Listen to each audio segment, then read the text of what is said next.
भगवान् प्रणमामि मुहुर्मुहुः।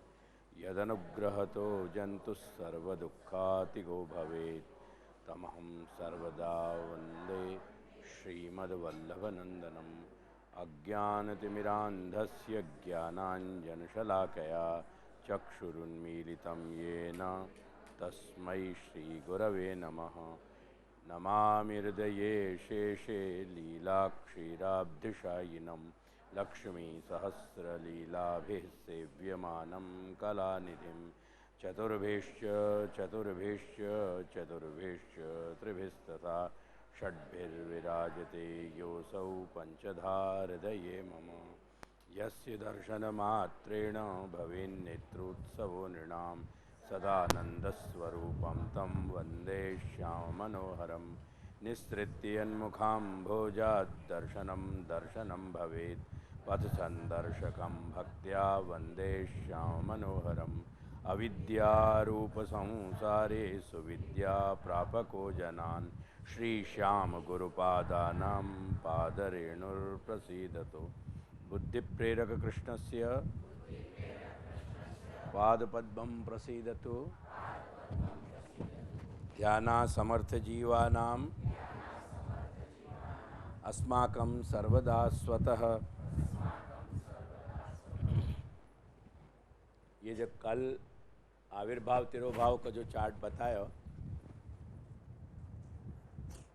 यहाँ में देखो ब्रह्मवाद को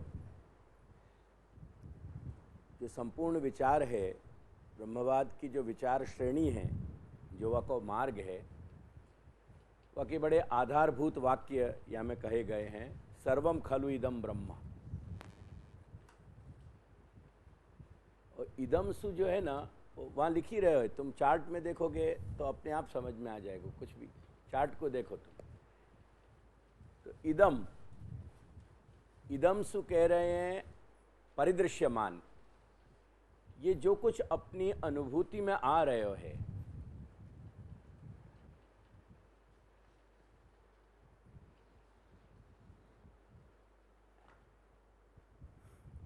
ये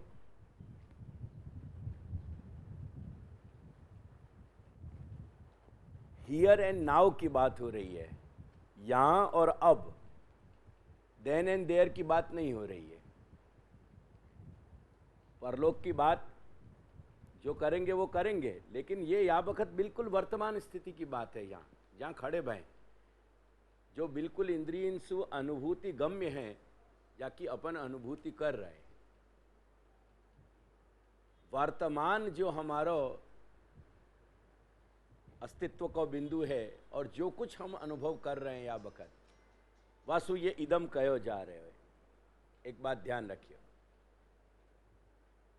करके सबसे पहले हमको वर्तमान के लिए या बिंदु के लिए जागृत होना है। सर्वम खलु इदम ब्रह्म, ये जो कुछ भी हमारे अनुभूति में आ रहे हो, ये सब कुछ ब्रह्म है। हमारे व्यवहार में जो नहीं है, हमारे चिंतन में जो नहीं है, हमारी इंद्रियंसु जाको साक्षात हम नहीं कर पा रहे हैं, वो ब्रह्म है। ये तो हमको समझना ही है। पर जो इंद्रियतर है, जाको हम अक्षसु इंद्रियंसु ज्ञान नहीं कर पा रहे हैं, यानी जो साक्षात नहीं है, जो परोक्ष है, जो अचिंत्य है, जो चित्त से जाको हम नहीं सोच पा रहे हैं, विचार पा रहे हैं, वो सब कुछ परोक्ष ब्रह्म है। वो तो परोक्ष ब्रह्म की बात को समझना ही है। लेकिन जो प्रत्यक्ष है वो सब कुछ ब्रह्म है। पहले यह बात को समझिए। अगर प्रत्यक्ष की ब्रह्मरूपता अपने ध्यान में आवेगी तो ही अपनी भक्ति और प्रपत्ति, सेवा और शरणागति की बात अपन को समझ में आ सकेगी। कारण ये है कि जितने अपन इंद्रियवादी होते चले जाएंगे ना, जितने अपने इंद्रियन पे ध्यान देंगे, जितनों अपन इंद्रियन को तर्पण करेंगे, उतनों ही अपन प्रत्यक्षवादी पहले होते चले जाएंगे। परोक्षवादी अपन नहीं बन पाएंगे। वो प्रत्यक्षवाद जब तक फिर समझ में नहीं आएगा तब तक परोक्ष पे अपनी आस्थाएं नहीं टिक पाएंगी। एग्जैक्टली ये बीच को जो अधकचरो पीढ़ी है और या के बाद की जो पीढ़ी है, ये दो पीढ़ी की ये समस्या है। तुम अक्सर देखियो जो 60-65 वर्ष के भी आदमी हैं, वो अधिकतर क्या है, हमेशा आध्यात्म की तुलना विज्ञान से करके समझने को प्रयास करें। मुझको बहुत ज़्यादा वह वक़्त निराशा होवे और चित्त में इतना खेद होवे कि ये भारतीय जनमानस कैसा हो गया कि जो विज्ञान के बिना जाकू धर्म की बात, अध्यात्म की बात समझ ही नहीं आ रही है। लेकिन प्राय अक्सर धर्म की बात को स्वीकारेंगे पर पीछे वाको संपुट देंगे कि जो आ बधु अपना त्या विज्ञान है, आ बधु साइंस है। वो क्यों कहने की ज़रूरत है? वो कहने की ज़रूरत यालिए पड़ रही है कि कहीं ना कहीं जो प्रत्यक्ष है वाकई अतिरिक्त अपनी आस्थाएं टिक नहीं पा रही हैं। ये दुर्भाग्य की स्थिति है। जबकि स्थिति ऐसी विपरीत है, पूरा को पूरा जो फिनोमिना है वो इतना अपसाइड डाउन है कि जो प्रत्यक्ष गम्य नहीं है, जो इंद्रिय गम्य नहीं है, वो आइसबर्ग की तरह 98% है और जो प्रत्यक्ष है वो 2% है।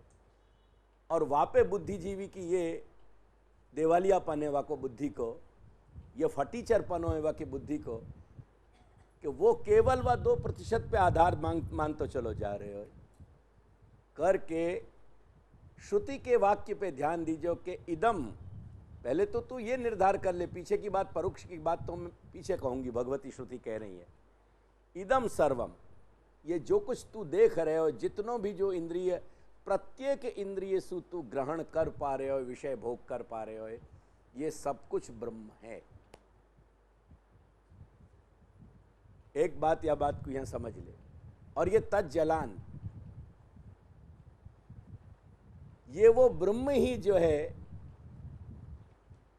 अस्तित्व में आ रहे हो, वो ब्रह्म ही बीच की अवस्था में पोषण कर रहे हो, रक्षा कर रहे हो, टिक रहे हो, और अंत में ब्रह्म ही ब्रह्म में लीन हो जा रहे हो। एग्जैक्टली वो बात ब्रह्म लटका करे ब्रह्म पासे, वो ब्रह्म ब्रह्म के सामने लटका कर रहे हो, एग्जैक्टली वो बात कही जा रही है। वो तज्जलान को अनुवाद है, वो जायते अनिति और लीयते, वह सूक्ष्म प्रकार से श्रुति अपन को आज्ञा कर रही है कि सबसे पहले तो तू या को समझ ले। आगे पीछे की बात नहीं, परोक्ष की बात नहीं, तत् की बात नहीं हो रही है कि परोक्ष होए, ये कि इदम की बात है, सामने की बात है। इदमस्तु सन्निकृष्टे, ये व्याकरण कहवे। इदम शब्द को प्रयोग कहाँ होवे तो कहें कि इदमस्ते सन्निकृष्टे, सम्यक जो पास में है, निकट है, वहाँ के लिए इदम कहो जा रहे हो। तो इदम सर्वम खलु, या विषय में कोई प्रकार को संदेह रखियो मत। सर्वम इदम ब्रह्म, ये सब कुछ ब्रह्म है, ये बात पहले अपन को समझ लेनी है। जा बात को समझने के लिए अपन को मुख्य 2 बिंदु आगे एक 5 मिनट के बाद ही मैं यह बात की चर्चा करूंगा। तो सर्वम खलु इदम ब्रह्म, एक ये बात या श्रुति को ख्याल रख लीजिए। ये आविर्भाव और तिरोभाव को जो भी प्रक्रिया चल रही है, वो संपूर्ण प्रक्रिया जो है ये तज्जलान की प्रक्रिया पे चल रही है। तद जायते, तद अनिति और तद लीयते। जो अस्तित्व में आ रहे हो वो भी ब्रह्म में, जो टिक रहे हो है, जाको तुमको अनुभव हो रहे हो, वो सब भी ब्रह्म है, बहुत स्थूल अवस्था में। बाकी प्राकृत अवस्था को तुम अनुभूत कर पा रहे हो, प्रकृतिगम जो प्रकृतिजन्य है, पर ये प्रकृतिजन्य अवस्था के अंतर्गत, या कि जब लेयर उठेंगे निकलेंगे तो अंदर जो कुछ है वो या बाहर को अस्तित्व देने वालों भी ब्रह्म ही ब्रह्म है, ब्रह्म के अतिरिक्त कुछ नहीं। तो जो अनिति या बखत जो तुमको अनुभूति हो रही है जो अनुभूति गम्य है वो भी ब्रह्म है और लीयते वो भी ब्रह्म है। यह बात को जब अपन समझ जाएंगे तो उपनिषदन की गणना में सबसे पहली जो उपनिषद मानी गई है वो उपनिषद जो है ईशोपनिषद है, और वह को प्रथम जो मंत्र है वो प्रथम मंत्र है ईशावास्य इदम, ईशावास्यमिदम सर्वम यत्किंच जगत्यां जगत तेन त्यक्तेन भुंजी था माँ ग्रधः कस्य स्विद्धनम। अब याकूब पदन को समझ लें अपन। ओम जो है वो अक्षर ब्रह्म को निर्देश है, या लिए जो कुछ भी है वाकु अपन ओम के द्वारा भी निर्देश कर सके हैं। पुष्टि मार्गीन को कभी कभी एलर्जी होवे ओम सु, वो एलर्जी आज के क्षण में दूर कर दीजो। ओम सु एलर्जी रखोगे तो फिर समझ लीजो कि जाकू ढूंढ रहे हो वो जो जाकू कृष्ण कहो जा रहे हो वो गहरे नीले रंग वाला जो है वो नहीं मिलेगा। ये ध्यान करके चलिए। तो ओंकार सु, क्योंकि वासु अधिक मंगल उच्चार कोई भी नहीं है, करके कह रहे हैं कि ओम ईशावास्यम इदम।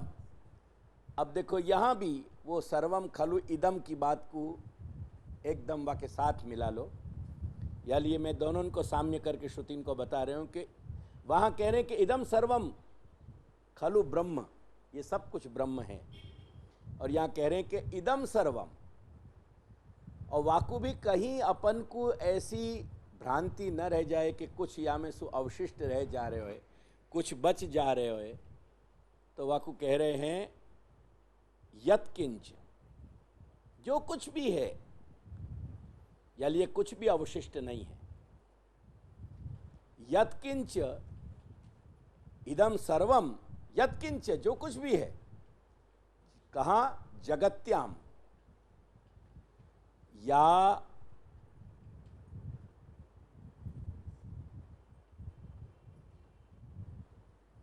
अस्तित्व धारण करने वाले विश्व में जो कुछ भी जड़ चेतन, क्योंकि जगत शब्द जो है वो चैतन्य को वाची भी है, तो जड़ चेतन जो कुछ भी है और जो कुछ भी अस्तित्व है, वो अस्तित्व ईशावास्यम, ये यहां सर्वत्र ये ईश्वर ही ईश्वर है और कुछ नहीं है। ये सब कुछ ब्रह्म है, सब कुछ परमात्मा है। और या लिए क्योंकि वो परमात्मा के अतिरिक्त और कोई भी तत्व नहीं है, तेन त्यक्तेन भुंजी था, जा बखत जो कुछ भी, क्योंकि ये संभव नहीं है कि जगत में रह के भोग न होए। कुछ नहीं करना चाह रहे हो तुम, तुम्हारी कोई कामना नहीं है, कोई लालसा नहीं है, कोई तुम्हारी आकांक्षाएं नहीं है, कोई तुम्हारी अंदर सु तृष्णा नहीं उठ रही है, तुम बिल्कुल मूर्तिवत बैठे भय हो, जड़ प्रतिमावत बैठे भय हो। वह प्रतिमावत बैठे भय में अगर शब्द को कहीं उच्चार होएगो, शब्द कहीं अगर अपनी सत्ता को प्राप्त करेगो, तो वो तुम्हारे कान में आएगो आएगो और आएगो, यदि वो तुम्हारी रेंज में है तो। यदि वाकी तरंगें, यदि वाकी वेव्स तुम्हारे रेडियस में हैं, कि जा रेडियस में कान जो कर्ण इंद्रिय है वो शब्द को ग्रहण कर सके है, तो शब्द को तुम पकड़नो चाहे ग्रहण करनो चाहो कि न चाहो, शब्द आएगा। गंध को तुम ग्रहण करनो चाहो कि न चाहो, कितनो भी क्षीण, कितनो भी दुर्बल गंध हो, लेकिन गंध आएगा। रूप कितनो भी कैसो भी दूर होए, लेकिन जहां तक तुम्हारे आंख के जो अक्षेंद्रिय है, जो आंख की इंद्रिय है, बाकी जो रेंज है, जितनी भी तुम्हारे भौतिक आंख में रहे भाई यंत्र की जो भी सीमाएं हैं, क्योंकि हर एक को जो यंत्र है वो अलग अलग ढंग से काम कर रहे हो, बाकी अलग अलग रेंज है, तो जाकी जैसी सीमाएं हैं उतने सीमा में वो दृश्य वाके अंदर उपस्थित होएगो। इन सब से बचो नहीं जा सके है। अब यही प्रश्न खड़ो हो रहे हो। देखो, एक छोटी सी बात को समझियो, मैं बहुत ज़्यादा वाके विस्तार को नहीं करना चाह रहे हूँ, क्योंकि वो फिर प्रसंग अपना हट तो चलो जाए, अपने केंद्र में सुबह दूर चल तो चलो जाए।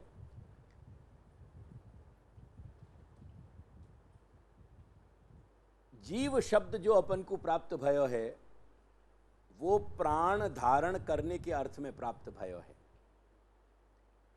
और प्राण धारण कर रहे हैं, दैट मीन्स के प्राण को जो अवकाश चाहिए वो अवकाश आनंद को देनो पड़ रहे हो है। आनंद जब हट रहे हो है अपनी जगह से, इन अदर वर्ड्स जब आनंद इनऑपरेटिव हो रहे हो, तिरोहित हो रहे हो, वह बखत प्राण वहां स्थान प्राप्त कर पा रहे हो। अगर आप घर में निवास कर रहे हो तो प्रायः आप ये अपेक्षा करो कि बिना टूलेट को बोर्ड लगाए आपके पास जो भावी भाड़ूत जो हैं वो जो भाड़ा दे के रहना चाहें, ऐसे क्लाइंट्स आवे वो नहीं आएंगे, क्योंकि ऑलरेडी आप ऑक्यूपाई कर रहे हो घर। लेकिन ज्यादा दिन टूलेट लगा दोगे, लोगों को ख्याल आने लगेगा कि ये घर खाली है। ख्याल आया कि नहीं? एग्जैक्टली जा बखत आनंद इनऑपरेटिव होके टूलेट को बोर्ड लगा देवे तब प्राण अंदर प्रवेश कर जाए। ख्याल आया? यह बात को समझने को प्रयास करिए, और यही सारी तकलीफ खड़ी हो रही है। जितने भी स्थूलता को संबंध जो बन रहे हो है वो या पॉइंट पे आके बन रहे हो है। जितने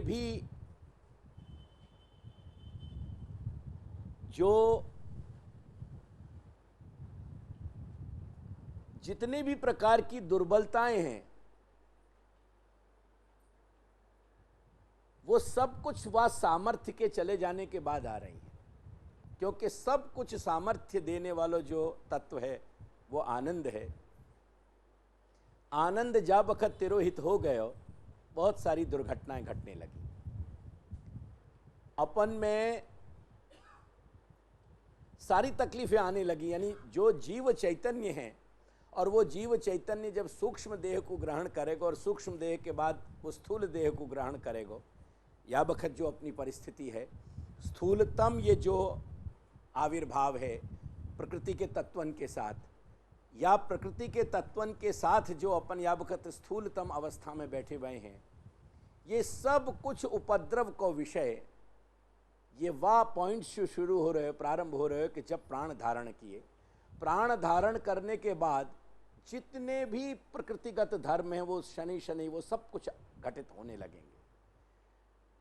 या लिए मनुष्य प्रति बिंदु पे, हर बिंदु पे असहाय हो तो चलो जाए। जो जीव चैतन्य है वो देह सदेह जीव चैतन्य सूक्ष्म देह धारण करके और वाके बाद स्थूल देह धारण करके, मैं रूपरेखा बता रहा हूँ, कोई बिंदु पे मैं अंदर ज़्यादा प्रवेश नहीं कर रहे हूँ, क्योंकि वहाँ में जाने में फिर अपनो विषयांतर होएगा।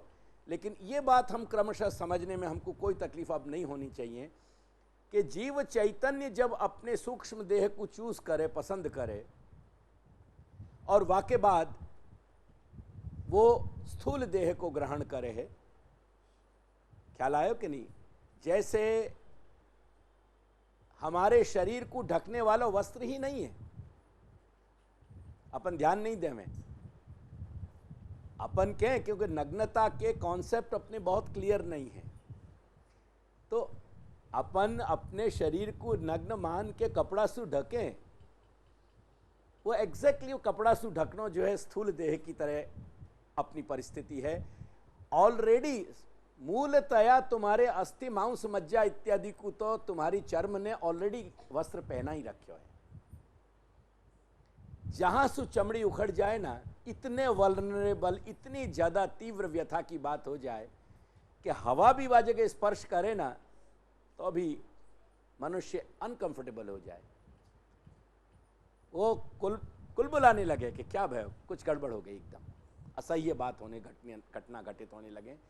तो सूक्ष्म देह और स्थूल देह को भी ऐसा ही चक्कर है। सूक्ष्म देह जो है वो पहली अवस्था है कि जब हमारा जीव चैतन्य जाको ग्रहण करे, और जीव चैतन्य जब वाकू ग्रहण कर ले, वाके आधार पे फिर स्थूल देह की गर्भ में आके और गर्भसु जो स्थूल देह की प्राप्ति को चक्र शुरू होवे, वो प्रक्रिया है। ये बात एक अलग है, विषय एक अलग है, कभी या विषय पे जानना होगा तो अपन चर्चा करेंगे।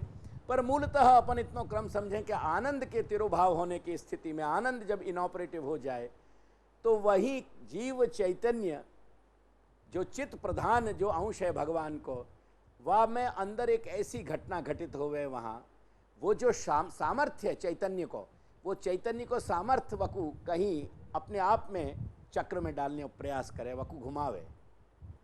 क्योंकि आनंद तिरोहित हो गया ना, आनंद के इनऑपरेटिव होने के कारण चैतन्य की जो सामर्थ्य थी वो प्रिडोमिनेंट हो गई। जैसे जब तेज आंधी, जब झंझावात चले ना, जब तेज तूफान आवे, बड़े बड़े वृक्ष जो हैं जिनकी जड़ें 10-10, 20, 15-15 मीटर नीचे गई भई उखड़ के निकल जाए वहां से, घरन को साफ कर ले जाए टॉर्नेडो, ये स्थिति बने। ख्याल आयो कि नहीं? ऐसी एक प्रबल सामर्थ्य हो वह चिदंश की, वो चिदंश की सामर्थ्य अपने आप में, वो जो जीव चैतन्य है, जो भगवत चैतन्य है, अंश है जो भगवत चैतन्य को वाकू रोटेट करने लगे, घुमा देवे वो। और वो जैसे ही रोटेट होने लगे, घूमने लगे, यानी वाकू जो आवरण कर, वाकू जो एक अपने सामर्थ्य सु व्यामोहन जो पैदा होवे, वो व्यामोहन पैदा, जैसे एक बात तुमको कहूं, प्रायः अपन संयम रखें, एक व्यामोहन को नमूना बता रहे हूं। पर जब अपन कोई शॉप आर्केड के जब पूरा जहां दुकानन को तांता लाइन लग रही हो, या कोई मॉल में पहुंच जाए, तो तुम देखियो, या को अगर नहीं अनुभव किया तो एक दिन जाइयो। अब बहुत सारे पॉइंट ऐसे होंगे कि जिनमें तुमको आकर्षण नहीं होगा, पर कुछ पॉइंट ऐसे होंगे जहां तुमको खींचना लगेगा अंदर सुमन, पर फिर तुम अपने आप को कहोगे चलो आगे, चलो अपन। वो जो बड़ी सूक्ष्म एक जो तनाव है ना, वह को नाम है व्यामोहन। ऐसी व्यामोहन की प्रक्रिया एक घटित होने लगे, ये सब समझा रहे हूं। ये कोई परिस्थिति, इनको मैं कोई दर्पण नहीं दे रहे हूं तुमको, ये मात्र तुम्हारे समझ में आ सके वाके लिए समझाने के बिंदु हैं। ये केवल समझाने के बिंदु में तुम्हारे ध्यान में ला रहे हूं। ऐसे कुछ व्यामोहन खेचाव होने लगे, ऐसे बड़ो सूक्ष्म आकर्षण, ऐसा व्यामोहन पैदा होने लगे, वो प्राण धारण करने को, प्राण की तरफ, जो प्राण तत्व है वह प्राण की तरफ आकर्षित हो गए, जीव खींचने लगे, और वो प्राण तत्व फिर वाकू सूक्ष्म वासना की तरफ खींचे, फिर वाकू पसंद आवे, वाकी चॉइस जगे। जैसे कभी कभी चलते चलते करेंगे कुछ नहीं, अपन को भी ये अंदर से मालूम है कि नहीं जाएंगे, या पॉकेट अलाउ नहीं कर रहे हो, या पुनः कि अगर ले ली नहीं ये वस्तु, अंदर घुस के कोई कुछ चीज खरीद ली नहीं तो घर में झगड़ा होएगा। घर में यानी गृहिणी के संग, और कोई झगड़ा करने वालों नहीं होवे कि इतनी सारी कमीज है, तुम क्यों ले आए एक और कमीज, क्या कमीज की जरूरत है, कितनी 10 कमीज पहनोगे क्या एक साथ? वो खुद 10 साड़ी पहने एक साथ, ये कहने वालों कम होवे आदमी। ख्याल आया? पर वो जो मैनेक्विंस पहने हुए खड़े रहे ना वाकू, वह कोई शर्ट पे अपना मन ज़्यादा उठे कि ये कमीज ले लें तो ज़्यादा अच्छा है, ये अच्छी लगेगी। फिर अपन अपने आप को विजुलाइज करें कि अपने पे कैसे लगेगी ये। ऐसे वो व्यामोहित जो चैतन्य है ना, वो व्यामोहित चैतन्य अपने सूक्ष्म देह को पसंद करे कि ये मेरा है, ये मेरे पे अच्छा लगेगा, मेरे पे फिट होएगा, तब वह सूक्ष्म देह को पकड़े वो। और जब सूक्ष्म देह को पकड़ ले फिर वो सूक्ष्म देह अपने आप वाकू अपने ऑटोमेशन सिस्टम से बैठा के और व्हीकल की तरह वाकू अपने डेस्टिनेशन यानी स्थूल देह तक ले जावे, गर्भ इत्यादि में, इत्यादि इत्यादि। ये सारी प्रक्रिया एक बात अपन को समझ में आनी चाहिए। तो कहने को तात्पर्य मेरा ये है कि ये सारी जो जितने भी अपनी अनुकूल और प्रतिकूल अपन को अनुभूतियां हो रही हैं, देखो सुख और दुख ये दो नीचे के बिंदु हैं, और इन दोनों बिंदुओं से ऊपर को जो बिंदु है वो आह्लाद है। या लिए जब अंग्रेजी में कोई ऐसा शब्द नहीं मिले तो उनको जॉय को क्वालिफाइड करना पड़े, और जॉय को क्वालिफाइड करके वो वाकू कहें pure Joy. Joy itself Joy है, वाकू प्योर जॉय कहने की जरूरत नहीं है, पर वो एक स्टेज अप, एक ऊपर की स्टेज बताने के लिए वाकू उनको कहना पड़े प्योर जॉय। एग्जैक्टली वह प्योर जॉय का नाम ही अपने यहां है आह्लाद। आह्लाद वो स्थिति है कि जो जीव चैतन्य को एक परम सुख के एक रेडियस में सु वाको एक जो आवर्त जो खड़ो हो रहे हेलो, जैसे महापुरुषन के पीछे एक प्रकाश को पुंज बताया जाए, ऐसो जो प्रकाश पुंज है ऐसे वह आह्लाद सुख पुंज सु, सुखद अनुभूति के पुंज में सु वह जीव चैतन्य को कभी बाहर नहीं निकलने देवे, और वो जितनो पीरियड लंबो होएगो उतनो ही वो आह्लाद जो है उत्तम कोटि को होएगो, निर्मल कोटि को होएगो। अन्यथा मनुष्य के इंद्रियन के भोग को जो चरम है ना, वो चरम भी वाकू एक दो चार यो पलक झपकते जो क्षण उनसे ज्यादा आह्लादित रहने नहीं देवे। मनुष्य को जो भोग को चरम सुख है देह के भोग को, वो भोग भी एक बड़ा क्षणार्ध में जाकर के वाको अवसान हो जाए, वो विलीन हो जाए। तो सुख वो है कि जो अनुकूल लगते लगते निकल जाए, लेकिन आह्लाद वो है कि जो सुखद लग के टिक्यो रहे। इतना फर्क है आह्लाद और सुख में, ये ध्यान रखिए। तो ये जो सुख और दुख की अनुकूल और प्रतिकूल जितनी भी हमारे अनुभूतियां हैं हमारे चैतन्य की, वो चैतन्य की हमारी अनुभूतियां जो हम आत्मा को धर्म मान रहे हैं, असल में ये सारे के सारे उपद्रव हमारे मन में हो रहे हैं। मूलतः ये सारे उपद्रव हमारे मन के हैं, क्योंकि मन जो है वो अत्यंत सूक्ष्म है, और वो ज्ञान को अंश भी लिए भयो है और कर्म को भी अंश लिए भयो है। या लिए मन कर्मेंद्रिय भी है और ज्ञानेंद्रिय भी है। या लिए 5 कर्मेंद्रिय और 5 ज्ञानेंद्रिय, लेकिन ये दोनों को अपने समस्त व्यवहार को साकार करने के लिए मन की जरूरत पड़े। या लिए मन उनमें 11वीं इंद्रिय है। ख्याल आया कि नहीं? वो मन उनमें 11वीं इंद्रिय है। या लिए मन जो है वो दोनों तरफ बैलेंस दे रहे हो। यहां बैठे हो, लेकिन कोई तरह के कोई विषाद में या कोई व्यामोह में, मोह में तुम्हारा मन घुस गए हो, कितने भी शब्द तुम्हारे कान में से घुस के निकल जाएंगे, कुछ पल्ले नहीं पड़ेगा कि क्या भय हो। बहुत सारे लोग तुम्हारे आंगन के आगे से निकल जाएंगे, उनकी शक्ल भी तुमको याद नहीं रहेगी। ऐसे हर इंद्रिय के साथ ये घटना घट सके। अगर मन व इंद्रिय के संग नहीं जुड़े है, वो इंद्रिय हर पदार्थ को अपने अपने सब्जेक्ट को तभी रजिस्टर करेगी जब वह के साथ मन जुड़ रहे हो। तो ये सारे उपद्रव मन के हैं, ख्याल रखिए। और ये मन को जो इंस्ट्रूमेंट है, यानी जो अंतःकरण को इंस्ट्रूमेंट है, वो चैतन्य के बिल्कुल नजदीक है, एकदम नजदीक है। या लिए तुम जैसे अग्नि जला के वाके सामने एक बहुत पतली मेटल की शीट तुम रख दो, वाके बिल्कुल नजदीक, कुछ समय के पश्चात तुम वह मेटल की सीट को हाथ नहीं लगा सकोगे, बिल्कुल वही तरीका से जैसे अग्नि को हाथ नहीं लगा सक रहे, क्योंकि अग्नि के नैकट्य के कारण वो अपने आप में चैतन्य गुण वाला हो जाए, यानी अग्नि के ऊष्मा के गुण वाला हो जाए।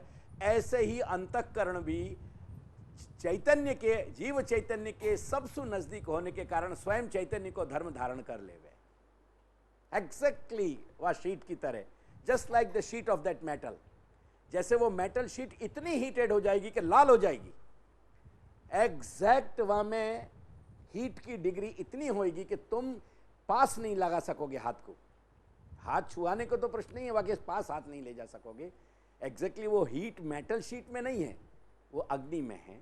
एग्जैक्टली ऐसे ही जीव चैतन्य को, जो चैतन्य धर्म है, वो अंतःकरण में इतना स्ट्रांग आपूरित हो जाए कि वहां अंतःकरण में घटित होने वाली प्रत्येक प्रक्रिया अपन को आत्मा में, आत्म चैतन्य में घटित होने वाली प्रक्रिया लगने लगे। एंड देयरफॉर जब कहें कि हूं, तब वह मैं को मतलब असल में अहम होवे, लेकिन वो अहम ना होकर के वो अहम की शीट इतनी हीटेड होवे, वह जीव चैतन्य के कारण चैतन्य धर्म लिए भय, ऐसी चैतन्य धर्म लिए भय होवे कि अपन को लगे कि अपन अपनी स्वयं के अस्तित्व के मूल को, वाके कोर बीइंग को, अपन अपनी आत्मा को एड्रेस कर रहे हैं जब अपन हूं कह रहे हैं।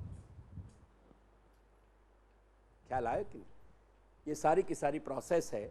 ये प्रोसेस को जितना रिफाइन करके अपन समझ पाएंगे उतनी बात अपन को समझ में आवेगी।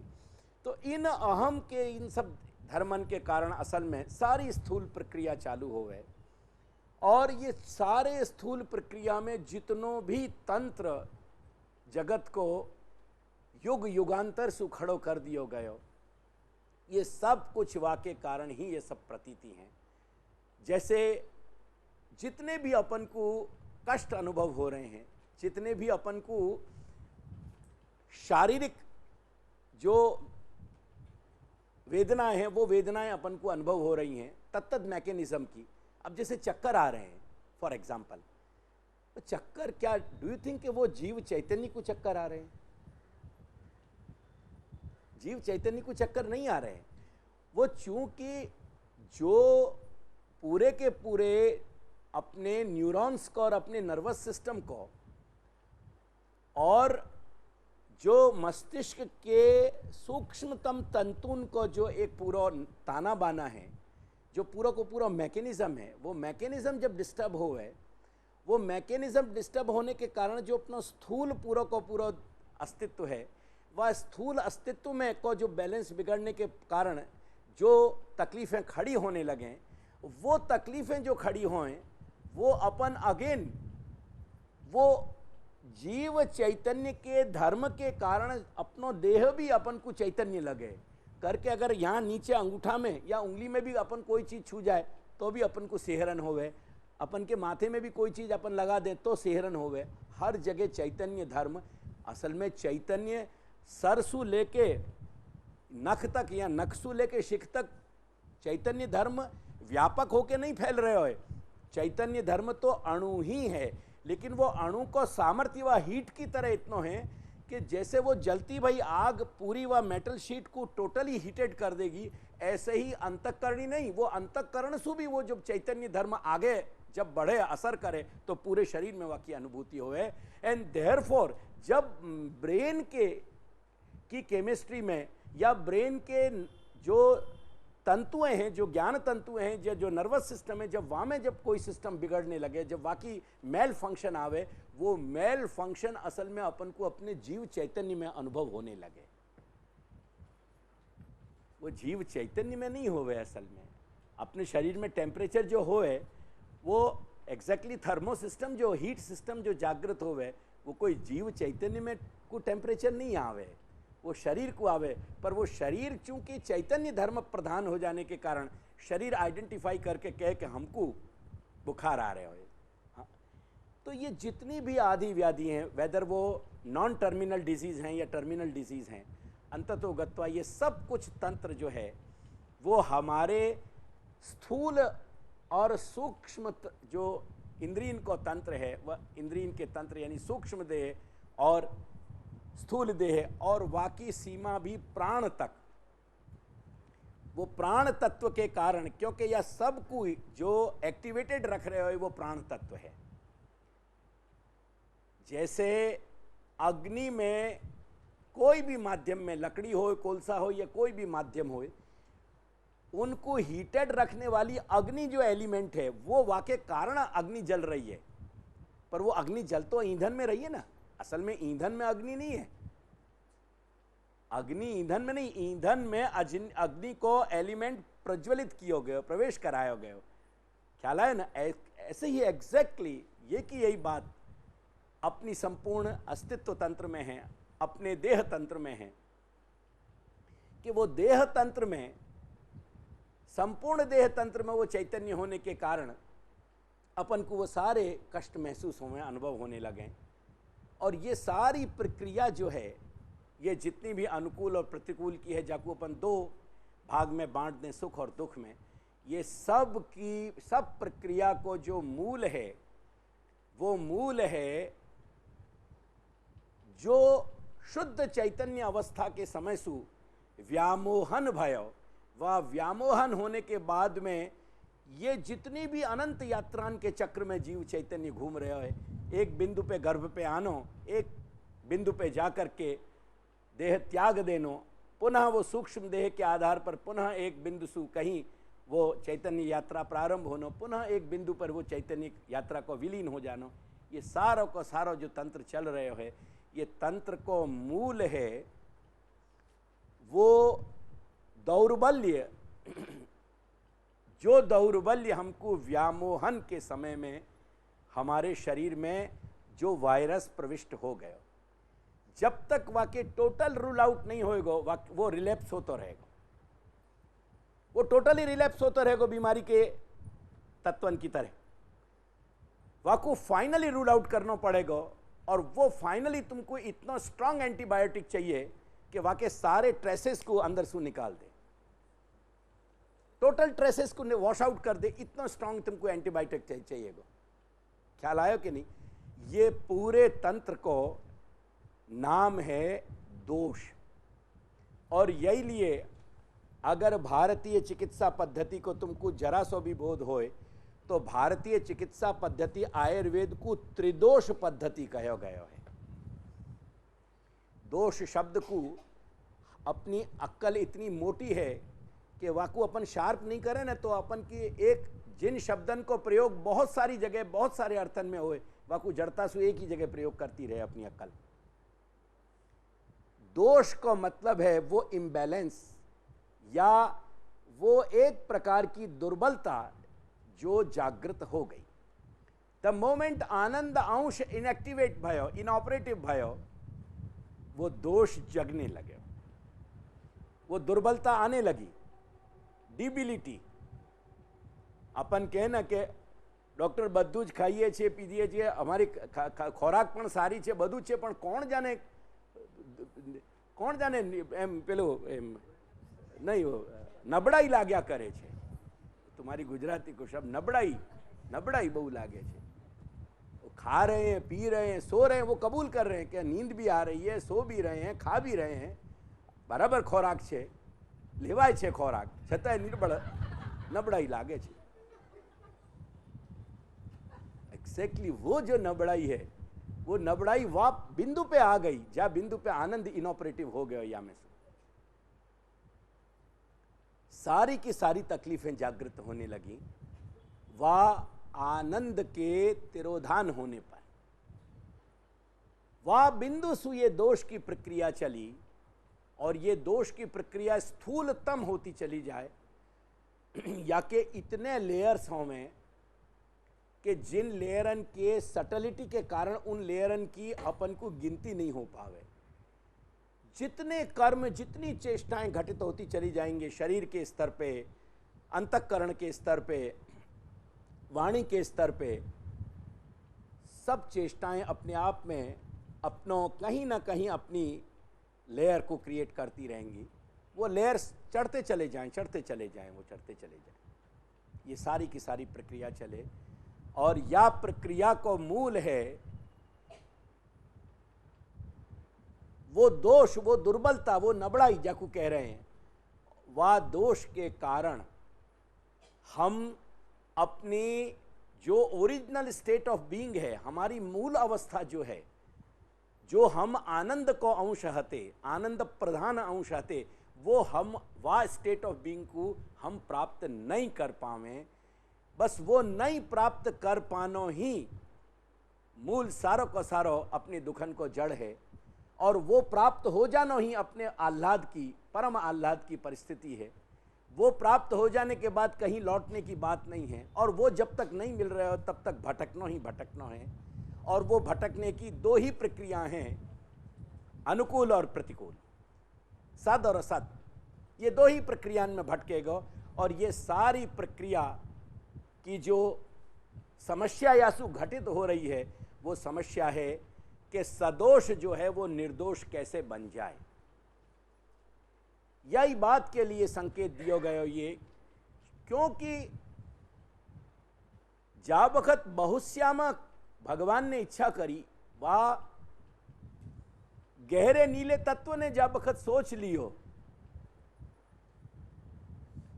कि मैं बहुत हो जाऊं, वो सोचनो और करनो वहां दो बात नहीं होवे। अपन एक बात को सोचें, सोच के वाको रिफाइंड करें, रिफाइंड करके वाकू शेप देने के लिए अपन एक्शन शुरू करें, और फिर एक कालांतर में जाके वह को रूप संपूर्ण खड़ो हो गए। अपनो सोचनो और घटित हो जानो ऐसा नहीं होवे मनुष्य में। लेकिन जो परम तत्व है, जो अचिंत्य सामर्थ्य को धारण करने वाला है, वो जब सोच रहे हो है, वाई की बखत वो चीज घटित भी हो रही है। तो जो बहुश्यामा घटित होने की प्रक्रिया है, प्रजायेय जो घटित होने की प्रक्रिया है, वहां में जो प्र है, वो प्र जो है वहां के अंदर वेरिएशंस ला रहे हो। प्रजायेय, प्र अलग करो, वत्ता बीच में लिख के लिखो जायेय। मैं बहुत अनेक तरीका से हो जाऊं, यह वह प्रजायेय को मतलब है। तो वो जो प्रजायेय है, वह के कारण जितने भी वेरिएशंस आ रहे हैं, वो वेरिएशंस जो हैं मूल में, उन वेरिएशंस के आधार पे सारी स्क्रिप्ट चल रही है। चला है ना। कर के श्री महाप्रभु ने एक शब्द अपन को समझायो, प्रवाहेण। पुष्टि प्रवाह मर्यादा देखो, निकालो, पढ़ो पहलो श्लोक।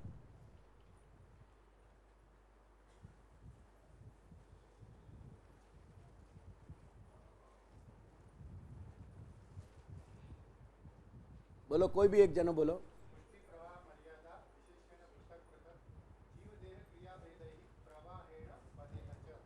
यानी ये जीव देह क्रिया भेद इत्यादि इन सब की चर्चा अपन नहीं कर रहे हैं। मैं तुम्हारा ध्यान प्रवाहेण शब्द पे कंसंट्रेट कराना चाहूं।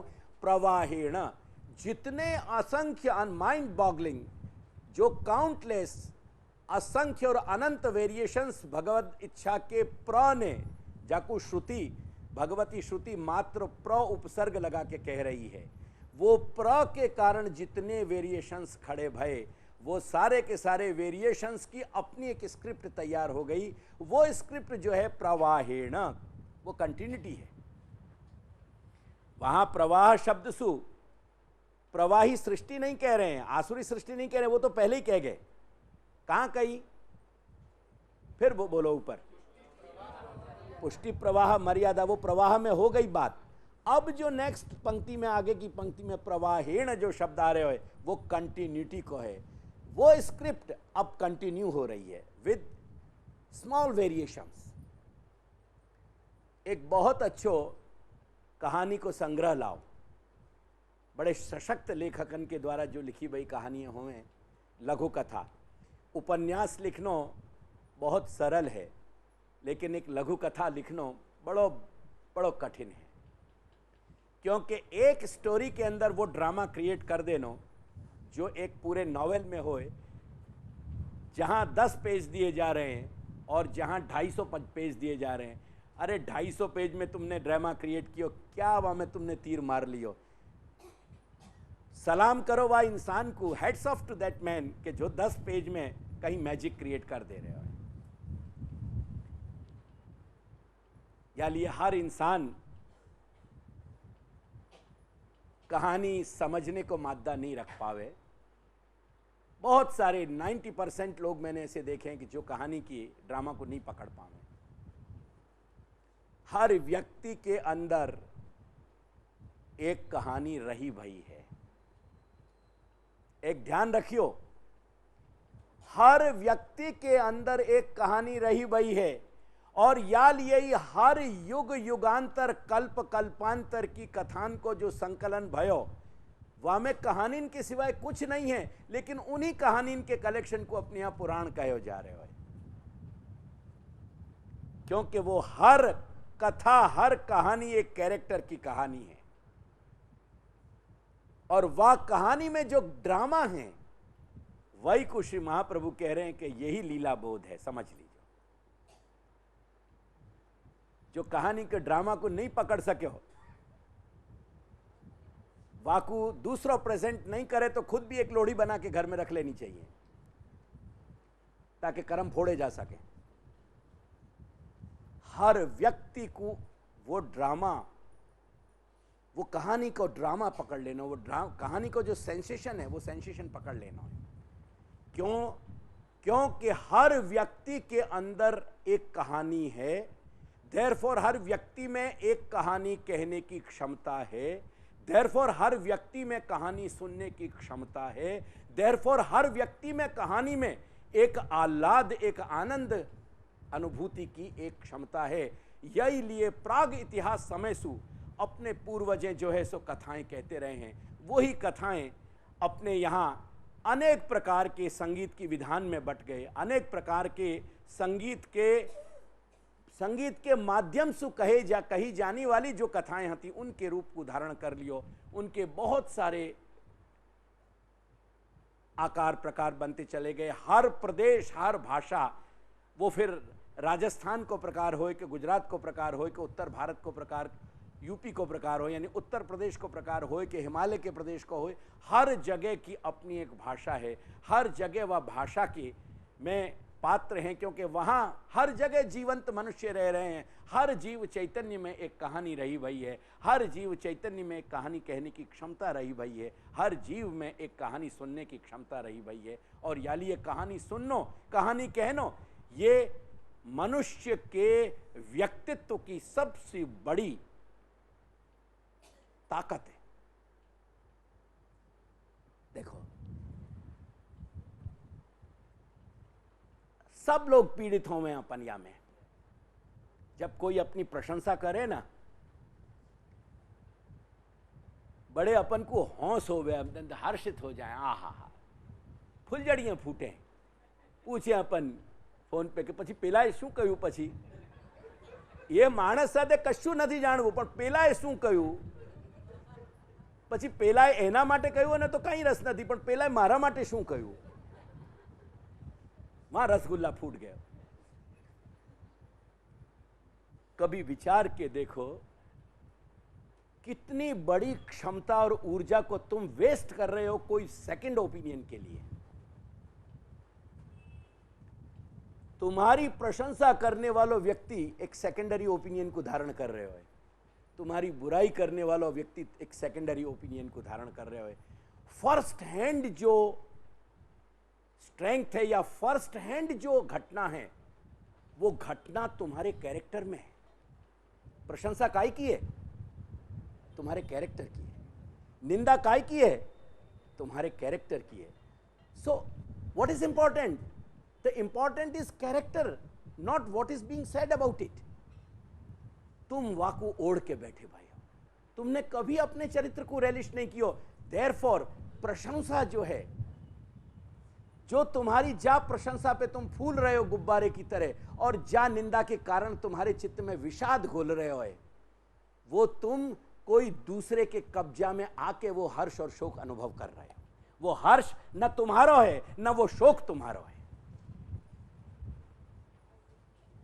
क्योंकि तुम्हारी कहानी को जो कुछ भी हर्ष या शोक है वो तो तुम्हारे कैरेक्टर में है। सोच के देखियो, देवकी नंदन की बात पे मत मान लीजिए। तुम्हारी प्रशंसा कहां है? कोई दूसरे के मस्तिष्क की उपज है, वो तुम्हारी उपज नहीं है। तुम्हारो चरित्र तुम्हारी खुद की उपज है, वो तुम्हारी खुद की उपज है। Why don't you concentrate on your character, on your own story, on your own script, on your own text, on the unfolding of your own story, and on the drama of your own story? क्यों दूसरे की तरफ से, दूसरे के कठपुतली की तरह दूसरे के डोरान पे क्यों खींच रहे हो? वो जो दान निकाल के दिए जा रहे हो ना जेब में सु, वो दूसरे खींच रहे हैं बड़े सटल तरीका से। उनके पास तुम्हारे ऊपर प्रशंसा को जादू करने की एक तारीख है। उनके अंदर एक कला रहेली छे, वो उनके अंदर एक कल है कि जा कलासु वो तुम्हारे पास सु, तुम्हारे जेब में सु खींच ले रहे हैं दूर सु। वो रिमोट कंट्रोल कहाँ है? एक्चुअली तुम देना नहीं चाह रहे हो, पर रिमोट कंट्रोल क्योंकि तुमने दूसरे इनको दे रखे हो करके, वो रिमोट कंट्रोल से तुम्हारा सब कुछ कर रहे हैं। तुमको सुखी कर दे रहे हैं, तुमको दुखी कर दे रहे हैं, तुमको डिप्रेस कर दे रहे हैं, तुम्हारे संग 25 तरह के इमोशन के प्ले कर रहे हैं, क्योंकि रिमोट कंट्रोल उनके हाथ में है। They are changing the channels. तुम्हारे अंदर इफेक्ट तुम्हारे अंदर क्रिएट हो रहे हैं, जो इफेक्ट तुम्हारे खुद के कैरेक्टर के हैं, जो तुम्हारे अपने हाथ में है, जो तुम्हारी अपनी कहानी में है। ख्याल आया कि नहीं? करके जो कहानी है, जो स्क्रिप्ट है, वही को दूसरो नाम शास्त्र की दृष्टि से श्री महाप्रभु कह रहे हैं प्रवाहिण। वो स्क्रिप्ट नहीं बदले, वो कंटिन्यूटी नहीं बदले, पर वह के वेरिएशन बदले। अब मैं ये कहना चाह रहा हूं, जो मैंने पहले कही बात, कि एक बहुत सशक्त लेखकन की कहानी के संग्रह को लाओ और महसूस करो उन कहानी को पढ़ के। वो सारी कहानी में कई कैरेक्टर ऐसे मिलेंगे कि जो बहुत एक दूसरे से सिमिलर हैं, बहुत आइडेंटिकल हैं, और येट जो स्टोरी अनफोल्ड हो रही है वो अलग अलग ढंग से हो रही है। मेरी बात समझ में आई कि नहीं? कहानी के कैरेक्टर बहुत आइडेंटिकल है। जैसे मोटी बात समझाऊं, हॉलीवुड में भी और ये अपने भारतवर्ष के बॉलीवुड में भी, दोनों जगह ये परंपराएं हैं कि पुरानी फिल्मन के रीमेक हों, पर रीमेक अगर एग्जैक्टली वो डिट्टो कॉपी बना दी हो जाए तो क्या वो बिजनेस कर सकेगी फिल्म? तो बिजनेस क्या करा रही है? क्या चीज बिजनेस करा रही है? ये बताओ, क्या खूबी बिजनेस करा रही है? Variation, set. एक ही थीम को पे जो बिजनेस करा रही है, वो बिजनेस करा रही है, वेरिएशन करा रही है। वो वेरिएशन वाके अंदर है जो बिजनेस करा रहे हो। एग्जैक्टली वो प्रवाह को मतलब भी ये है कि हर जन्म में वो एक ही कैरेक्टर को अगेन जो नेक्स्ट जन्म में वो रीमेक है, लेकिन with A variation, but with A variation, पर कंटिन्यूटी वही है। ध्यान रखिए, कंटिन्यूटी वही की वही चल रही है, वहां में कोई फर्क नहीं आ रहा है। वहां को नाम है प्रवाहिण। ये जो सारी की सारी कहानी है, ये कहानी अनफोल्ड हो रही है। या लिए अपने अंदर की कहानी को जितना अच्छो समझ पाओगे, जितनी अच्छी कहानी की क्षमता तुम अपने वह कैरेक्टर पे स्क्रिप्ट लिख पाओगे। मेरी बात को फिर समझियो, होलसेल में मत डाल दीजिए वाको। कहानी की जो स्क्रिप्ट लिखी जाए ना, वो एक अलग चीज है।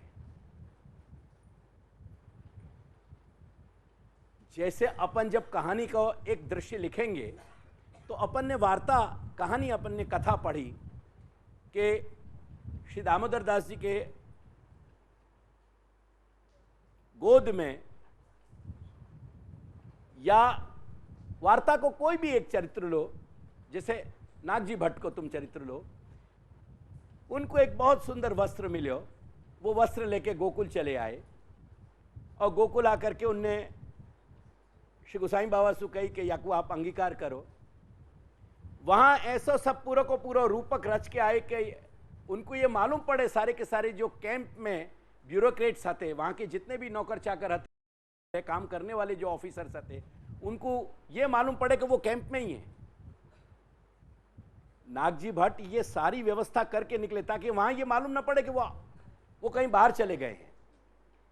अब ये कथा को एक सीधो के सीधो वर्णन आ गया, पर जब या की स्क्रिप्ट लिखी जाएगी ना, तो वहां की सिचुएशन लिखी जाएगी, वहां के डायलॉग लिखे जाएंगे। इन्हीं चीजों में से वो कहानी के आधार पर ही बनेगी, लेकिन स्क्रिप्ट अलग बनेगी।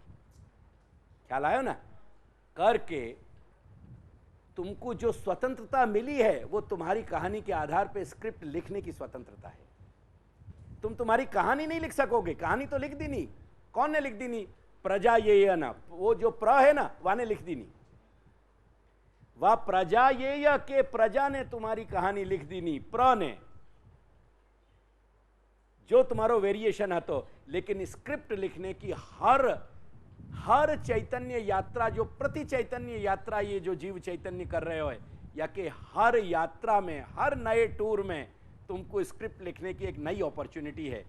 सेम है, क्योंकि रीमेक हो रहे हो, लेकिन रीमेक की स्क्रिप्ट बदलेगी, क्योंकि स्क्रिप्ट नहीं बदलेगी तो वेरिएशन नहीं आएगा, वेरिएशन नहीं आएगा तो वहां में चमत्कृति नहीं आवेगी, चमत्कृति नहीं आवेगी तो वहां में मजा नहीं आवेगा, मजा नहीं आवेगा तो पैसा नहीं मिलेगा, बिजनेस कहां से होएगा? देयरफॉर वहां में वो चमत्कृति उठनी चाहिए। तो वो स्क्रिप्ट लिखने की तुम में से हर एक को, अपन सबको वो सामर्थ्य मिले हो, वो स्वातंत्र मिले हो कि अपन स्क्रिप्ट लिख सकें। अनफॉर्चुनेटली दुर्भाग्य ये है वह लोड़ी सु माथा फोड़ने को, कि न तो अपन अपनी कहानी को समझ पावे और न वह कहानी पे एक अच्छी स्क्रिप्ट लिख पावे। जा स्क्रिप्ट को देख के डायरेक्टर को मन हो जाए कि वाह मजा आ गई यार, ला अब यहां पे फिल्म बनाने दे। वो डायरेक्टर जो गहरे नीले रंग वाला है, वो गहरे नीले रंग वाला जो डायरेक्टर है, वो कह के स्क्रिप्ट में मजा आ गया यार तेरी। ये सारे की सारी परिस्थिति है। करके गीता में भगवान यह बात को स्पष्ट करें कि निर्दोषम ही समम ब्रह्म तस्मात् ब्रह्मणि ते स्थिता। और इतना ही नहीं है, देखो वासु पहले क्या आज्ञा कर रहे हैं वो देखो।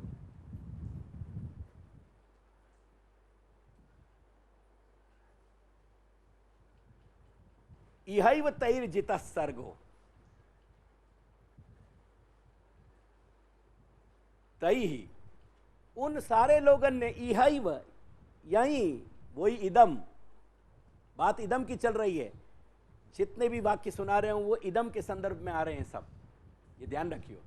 इहैव यही, या ही जगत में, या ही लोक में, या ही परिवेश में, जा परिवेश में अपन अपनो जीव चैतन्य की या लोक यात्रा को व्यतीत कर रहे हैं। इहैव यही, इहैव तैहि जितः सर्गः येषाम साम्ये स्थितम मनः। जिनको मन, देखियो ध्यान रखिए, वो मन कह रहे हैं, आत्मा नहीं कह रहे हैं, क्योंकि सारी की सारी जीव चैतन्य की जो खूबी लेके बैठे हो वो मन बैठे हो है। क्योंकि आत्मा तो सिर्फ आह्लाद की भूखी है, वाकू कुछ नहीं चाहिए तुम्हारी, न तुम्हारे सुख पसंद है वाकू, न दुख पसंद है। वाकी क्वालिटी इतनी हाई है कि वाकी क्वालिटी पे कोई चीज नहीं चढ़े, न तुम्हारा सुख चढ़े न तुम्हारा दुख चढ़े। वो सूर खवैया घी को है, यानी वाकू केवल आह्लाद चले। वो राज को खासा खवास है, यानी वाकू चना मुरमुरा जो है स्वाद नहीं दे पावे, वाकू रबड़ी के लच्छा चाहिए। वो रबड़ी के लच्छा आह्लाद के हैं, जो न सुख है और न दुख है, दोनों से ऊपर है। इहैव तैर्जितम, इहैव तैर्जितः सर्गो येषाम साम्ये स्थितम मनः। जिनको मन अपनी सम अवस्था पे पहुंच चुके है, वो सम अवस्था ही है कि जहां दोष की स्थिति समाप्त हो गई है। आयुर्वेद कहवे कि तभी मनुष्य स्वस्थ रहेगो कि जब तीनों दोषण की स्थिति सम है, वात, पित्त और कफ, ये तीनों जब बराबर है तो ही प्राण नाड़ी जो है वो बराबर सही रीडिंग देगी, नहीं तो रीडिंग नहीं देगी। ये जो पल्स एनालिसिस है ना डॉक्टरन को, और नाड़ी है जो, वह में बहुत अंतर है, ध्यान रखियो। ये दोनों को मिक्सअप मत कर दीजिए। ये डॉक्टर लोग जो पकड़े ना, ये कछुई नहीं पकड़े, ये गिने खाली। इनको पकड़वे में कछुई नहीं आवे। इनको पकड़वे में कछुई दो ही बात है कि या तो फीबल चल रही है, स्ट्रांग चल रही है, बराबर चल रही है, कुछ नहीं, और गिने। ये जब यहां हाथ धरें तो 1 2 3 4, वैद्य जो है ना, जो आयुर्वेद को मर्मज्ञ है, वो यामेसु देखे कि ये जो है या बखत कौन सी गति आ रही है, ये पक्षी की गति है, सरीसृप की गति है, या में मंद गति है, क्या कौन सी गति, और ये गति या बखत कफ पित्त या वात में सु कौन सी काय बात की कहानी कह रही है। तो पल्स रीडिंग, पल्स एनालिसिस और नाड़ी, ये दोनों एक चीज मत कर दियो, मिक्सअप मत कर दीजिए इन दोनों चीजें। तो समम, वो जब निर्दोष तीनों वात पित्त और कफ जब तीनों सम अवस्था में आ जाएंगे, तब बिल्कुल परम स्वस्थ अवस्था, वैद्य कहेगा कि वक्त शरीर बिल्कुल निरोग है, बिल्कुल रोग रहित है, वो सम। तो निर्दोषम ही, वो कह रहे हैं कि यही तैर जित सर्ग ये शाम साम्य स्थितम मनः निर्दोषम ही समम ब्रह्म तस्मात् ब्रह्मणि ते स्थितः। अब या कि देखो, ये महापुरुष को अर्थ कितना सुंदर बता रहे हैं सर्ग को अपन को। खाली सर्ग को अर्थ बता के फिर मैं आगे की बात पे आ जाऊंगा। येषाम साम्य स्थितम मनः, जिनको सम अवस्था में मन स्थिर हो गयो है, येषाम साम्य स्थितम मनः तैहि सर्गः, सर्गः नाम प्रवाह मार्गो जितः, उनने प्रवाह मार्ग, उनने दो चीज अचीव कर ली नहीं। एक तो अपनी जो स्क्रिप्ट है वो स्क्रिप्ट लिख ली नहीं, अपनी स्टोरी के आधार पे। जो अपने मन को सम अवस्था में नहीं ला सके, वह निर्दोष अवस्था में नहीं ला सके, वो स्क्रिप्ट नहीं लिख सके। मेरी बात को समझिए गंभीरता से। जिन लोगों ने अपनी कहानी जान करके भी अगर स्क्रिप्ट नहीं लिख पाए, वहां पे ऐसी स्क्रिप्ट कि जा स्क्रिप्ट को वेरिएशन तुमको प्रेजेंट बर्थ में दियो गए हो, वो वेरिएशन, बात रीमेकिंग की है, लेकिन वेरिएशन तुमको या बखत को देना पड़ेगा। वो तुमने वेरिएशन वहां में लाके स्क्रिप्ट लिख दी नहीं, तो वो साम्य स्थितम मना हो गया। तो प्रवाह सर्ग उनने, यानी ये कह रहे हैं कि तई ही सर्गः प्रवाह मार्गो जितः। एक तो अपने आप में वो स्क्रिप्ट लिख के उनने वो प्रवाह जो कंटिन्यूटी हती, वह कंटिन्यूटी में, कंटिन्यूटी को रोक तो नहीं सकते थे, पर वह कंटिन्यूटी में 4 चांद लगा दिए, खूबसूरत बना दिया। वह हमारे हिंदी को मुहावरा है, इडियम है, 4 चांद लगा देना। तो खूबसूरती वाने जो खूबसूरती प्राप्त करनी थी, वह वेरिएशन वो स्क्रिप्ट लिखती नहीं। और दूसरी चीज कि अपने आप को वह असत तत्व सु बचा लियो, कि जा असत तत्व के स्पर्श सु न केवल वह की स्क्रिप्ट नहीं लिखी जाती, वो स्क्रिप्ट तो नहीं लिख पातो, पर वह के साथ साथ वह की कहानी की दशा भी बिगड़ जाती, वो असत तत्व के कारण। तो वो सर्ग इहैव सर्ग जितः। अब क्या कह रहे हैं देखो, समदर्शिनः इत्यस्य अर्थम स्वयमेव विवृणोति निर्दोषम ही समम ब्रह्म इति तस्मात् ते ब्रह्मणि स्थितः इति अर्थो ज्ञातव्यः। जा बखत वो अपनी स्क्रिप्ट उनने लिख ली नहीं। स्क्रिप्ट लिख लेने को मीनिंग क्या भयो? अगर 2-4 ब्रिलियंट स्टूडेंट होते ना या बखत बैक फ्रंट बेंचर्स, तो मैं उनसे पूछो कि याको मीनिंग क्या भयो, जिनने अपनी स्क्रिप्ट लिख ली नहीं उनने अपनो अल्टीमेट मीनिंग खोज लियो। रिलेट करो, अगर रिलेट नहीं करोगे तो मेरे 4 सेशन पीछे के बेकार चले जाएंगे। जिनने अपनी स्क्रिप्ट लिख ली नहीं उनने अपने अल्टीमेट मीनिंग को रियलाइज कर लिया, उनने अपना अल्टीमेट मीनिंग खोज लिया, मीनिंग प्रिंसिपल उनके ऑपरेटिव हो गया।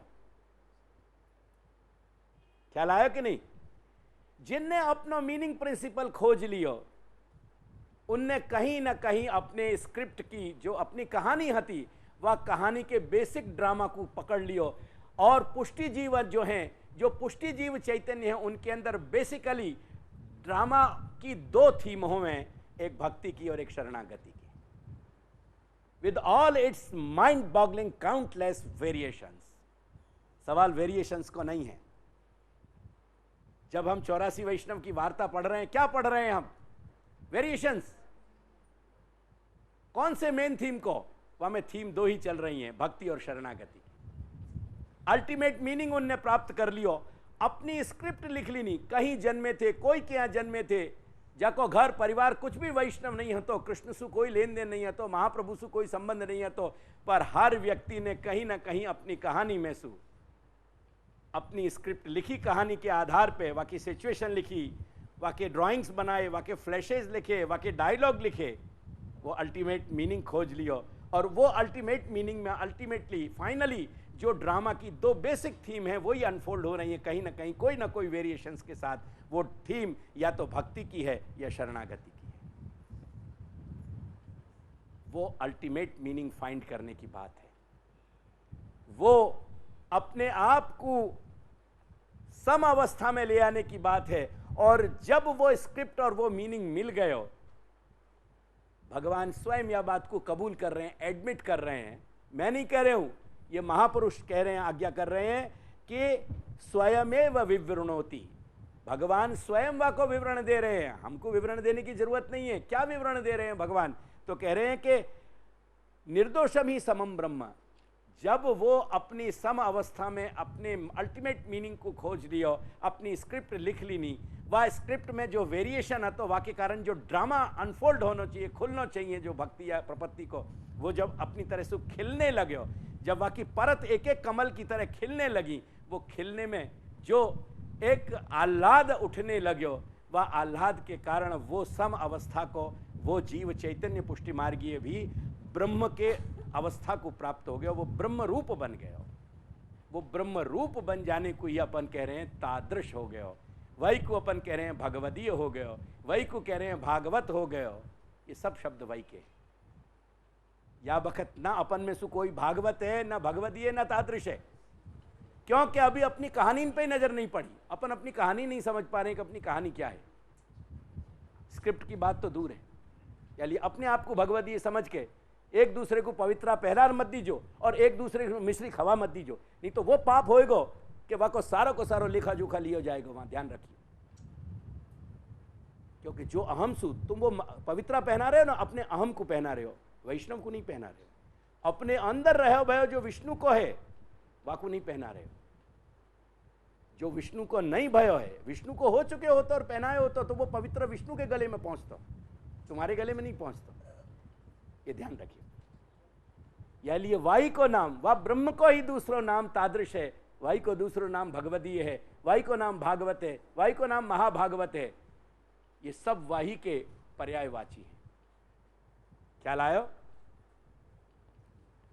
तो ये बात यहां ध्यान रखियो कि इहैव तैर्जितः सर्गः येषां साम्ये स्थितं मनः निर्दोषम ही समम ब्रह्म तस्मात् ब्रह्मणि ते स्थिता। और वो समता की अवस्था को प्राप्त करने की, वो अल्टीमेट मीनिंग खोजने को, वो कहानी समझ लेने की, वो कहानी कह देने की, कहानी सुन लेने की, और वह कहानी में एक अपनो सुख, अपनो आह्लाद प्राप्त कर लेने की जो क्षमता है, वह क्षमता को ही ईशावास्य में कह रहे हैं कि तेन त्यक्तेन भुंजी था। अगर तुमको अपनी कहानी समझ के स्क्रिप्ट लिखने की योग्यता प्राप्त करनी है तो जो वाको प्री एलिजिबिलिटी टेस्ट है वो एलिजिबिलिटी टेस्ट बराबर देते रहियो। अगर वो एलिजिबिलिटी नहीं रही तो तुमको मुख्य एग्जाम में अपीयर नहीं होने दिया जाएगा। अगर तुम्हारे फाइनल मार्क्स अगर टेस्ट के नहीं हैं, तुम्हारे बच्चा को रोक दिया जाए। वाको रिक्वायर्ड मार्क्स चाहिए, वाके रिक्वायर्ड मार्क्स चाहिए वहां। ऐसे ही तुम्हारे आज बहुत सारी विदेश की ऐसी पढ़ाई के केंद्र हैं, ऐसे बिंदु हैं कि जिनकी पहले परीक्षा लेनी जाए, like TOEFL and all this. अब ये परीक्षाएं अगर तुम्हारे पास नहीं भैया, इनमें अगर मार्क्स तुम्हारे कम रह गए तो क्या होएगा? नहीं होएगा ना। या लिए ये जो सबसे पहली पूर्व योग्यता है वो ध्यान रखियो, तेन त्यक्तेन भुंजीता। जा चीज को अपनी इंद्रिय सु भोग करो, वाकू पहले अपने वाह गहरे नीले तत्व को भोग करा लीजिए। अगर गहरे नीले तत्व के संपर्क में वो वस्तु नहीं आई तो हर चीज तुमको अपने जो तुम्हारी सम अवस्था है वो वात पित्त और कफ की वाको डिस्टर्ब कर देगी, इक्विलिब्रियम को, वाको बैलेंस नहीं आ सकेगा। ध्यान रखियो, वो स्टोरी ही नहीं समझ पाओगे। या लिए तेन त्यक्तेन भुंजी था, ये ध्यान रखियो। और वो तेन त्यक्तेन भुंजी था कौन से अर्थ में? क्योंकि सच्चाई ये है कि जाको तुम अपने आप को सेंटर मान रहे हो, वो सेंटर तुम्हारा नहीं है। तुम्हारा सेंटर तो तुम्हारे फाइनिट्यूड को है, तुम्हारी अणुपने को है। वो सेंटर जहां में तुम अपने आप को बिठा रहे हो, वो जो खांचा है, वो जो स्पेस है, वो स्पेस तो इन्फिनाइट तत्व को है, वो तो अनंत का स्थान है, स्लॉट है। वह अनंत के स्थान के स्लॉट में तुम वह अपने आप को फिट नहीं कर पाओगे। बहुत सारे तुमने देखे हैं बच्चान के खिलौना आवे, बोर्ड के टुकड़ा आवे, उनको टुकड़ान को जब एक दूसरे के खांचान में बैठा दोगे तो पूरी आकृति बन जाएगी। दो चार ऐसे पीस यानी शेपन के पीस को अगर उनको खोल के डाल दिया जाए ना, 2-4 दिन में तुम उनको नहीं बैठा पाओगे, क्योंकि हर आकृति को तुमको मानसिक रूप में एक दूसरे के स्लॉट में फिट होते हुए ढूंढनी पड़ेगी।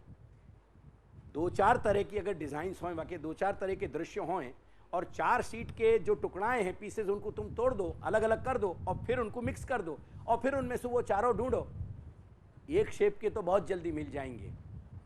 देयरफॉर तुम्हारी अकेले की शेप नहीं है, तुम्हारी अनेकन में तुम्हारी शेप मिली भैया। यहाँ अगर तुम अकेले जन्मे होते ना भूतल पे तो अपने टुकड़ाएं बहुत जल्दी स्लॉट में फिट कर लेते, लेकिन वो स्लॉट में फिट नहीं हो रहे क्योंकि तुम अकेले नहीं हो। ऐसे 10-20 जो आकृतियां आती, उनके जो टोटल शेप आते बोर्ड के, उनको अलग अलग करके सबको मिक्सअप कर दिए गए। यानी तुम्हारो अपनो एक इमीडिएट फैमिली है, एक कुटुंब है, एक समाज है, एक समाज के दायरे में तुम रह रहे हो। ये पूरे बखड़ जंतर इनके दायरे बढ़ रहे हैं, कुछ भी समझ में ना आवे, ऐसे कैओस खड़े हो रहे हैं। तुम एक को पलट के एक को बैठाने को प्रयास कर रहे हो, एक को पलट के एक के ये आ रहे हो, नहीं नहीं ये नहीं, ये तो दूसरे को है, ये तो तीसरे को है, वही में निकल के सब चीज निकल के वो स्लॉट बैठा नहीं पा रहे हो। देयरफॉर जा स्लॉट में तुम अपनी शेप को बैठा रहे हो, वो तुम्हारी शेप का स्लॉट नहीं है, वो असल में तुम्हारे वो गहरे नील तत्व का स्लॉट है। वह स्लॉट को बैठाओ। असल में तुम सेंटर में अपने आप को रख के जो भोग करना चाह रहे हो, वो तुम्हारा सेंटर नहीं है, तुम्हारा स्लॉट नहीं है। वहां में कोई दूसरी शेप बनी भई है, वह शेप को बैठाओ वहां में। 4 दिन वाकू वह स्लॉट में बिठा दोगे और वहां के माध्यम से तुम भोग करोगे कि दृश्य आ रहे हो तेरे तक पहुंच के प्रत्यावर्तित होएगा, गंध आ रही है तेरे तक पहुंच के प्रत्यावर्तित होएगी, शब्द आ रहे हो तेरे तक पहुंच के प्रत्यावर्तित होएगा, रस आ रहे हो तेरे तक पहुंच करके प्रत्यावर्तित होएगा, रूप आ रहे हो तेरे तक पहुंच के प्रत्यावर्तित होएगा। वह मेन सेंटर में जो सही आकृति तुमको स्लॉट में बैठानी चाहिए, वो सही आकृति जब तुम्हारे ईश की बैठ जाएगी और वासु प्रत्यावर्तित होकर के जब जो भी आएगा, तेन त्यक्तेन भुंजी था, वासु त्यक्त भयो, वाने अपने पास आकर के तुमको जो दे दियो, वासु तुम जो अपना भोग कर रहे हो। यहाँ लिए कह रहे हैं कि तेन त्यक्तेन भुंजी था मां ग्रधः, ऐसो लोभ रखियो मत, ऐसो लालच रखियो मत। ग्रध शब्द है लालच को, लोभ को, और या गृध शब्द सुई गीध शब्द बने हुए गृध्र, जो बोटी तोड़ तोड़ के खाने को जीवंत पशु है, मृत को भी वो बोटियां तोड़े, जो मृत शरीर है वाकई भी छोटी छोटी बोटियां टुकड़ा तोड़ तोड़ के खींच खींच के वाकई मांस को खावेगा। वाकी तुलना भगवती श्रुति कर रही कि मां गृध, गीध जैसी वृत्ति मत लाइयो अपने अंदर। मां गृध कस्यचित धनम, जो कहानी दूसरे की है वाकी चोरी करके इंटरपोलेशन तेरे कहानी में कर देगो ना, तो तेरी कहानी को सारा जो चार में वो खत्म हो जाएगी। तेरी खुद की कहानी यूनिक लिखी गई है यार, तू दूसरे से भिखारी क्यों बने हो भयो है? तेरी अपनी कहानी की एक यूनिक बाकी एक थीम है, वह यूनिक थीम को जो हर जन्म को जो तेरा रीमेक है, वह हर रीमेक में तू वाकई वेरिएशंस की स्क्रिप्ट लिख, वाको खोज तू। और वाको खोज लेने को बहुत बेहतर तरीका यह है कि तेन त्यक्तेन भुंजी था। तू अपने आप को इतना प्रोटेक्टेड रख। देखो जरा सो उपद्रव होए ना और आ जाए छापा में, टीवी में कि 30 सेकंड સુધી हाथ धोवा જોઈએ, नहीं तो बीमारी भयंकर थी जाए। हर आदमी देखो वानी है कि नहीं, पर 30 सेकंड तक देख रहे हो कि धुल रहे हैं कि नहीं हाथ। कैसे डर व्याप्त होए। बम कहीं फट रहे हैं, धूरगोला कहीं फट रहे हैं भाई के,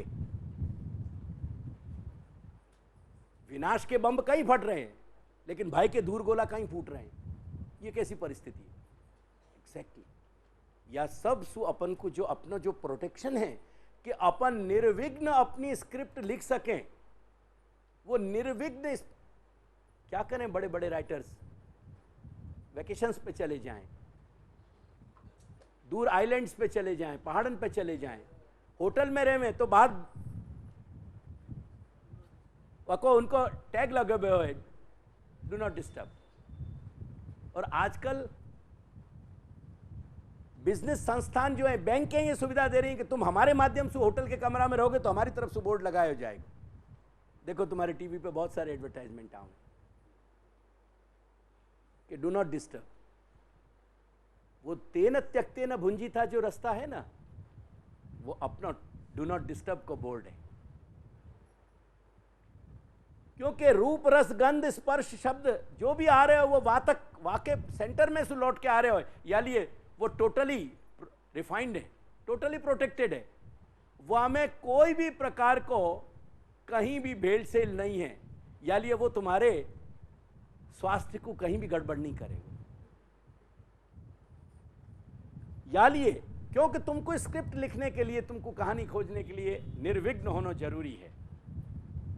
करके तुम अपने आप को ऐसे सिचुएशन में रखो, और वो सिचुएशन को बिंदु है तेन त्यक्तेन भुंजी था।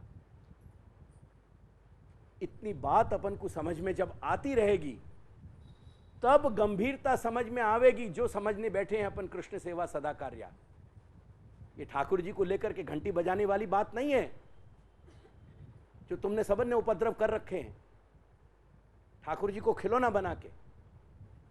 वो स्लॉट जो तुम्हारे ईश को है, जो अनंत को है, वहां में तुमने एक खिलौना समझ के कोई आकृति फिट कर दी नहीं है। सबसे बड़े दुर्भाग्य की बात यह है।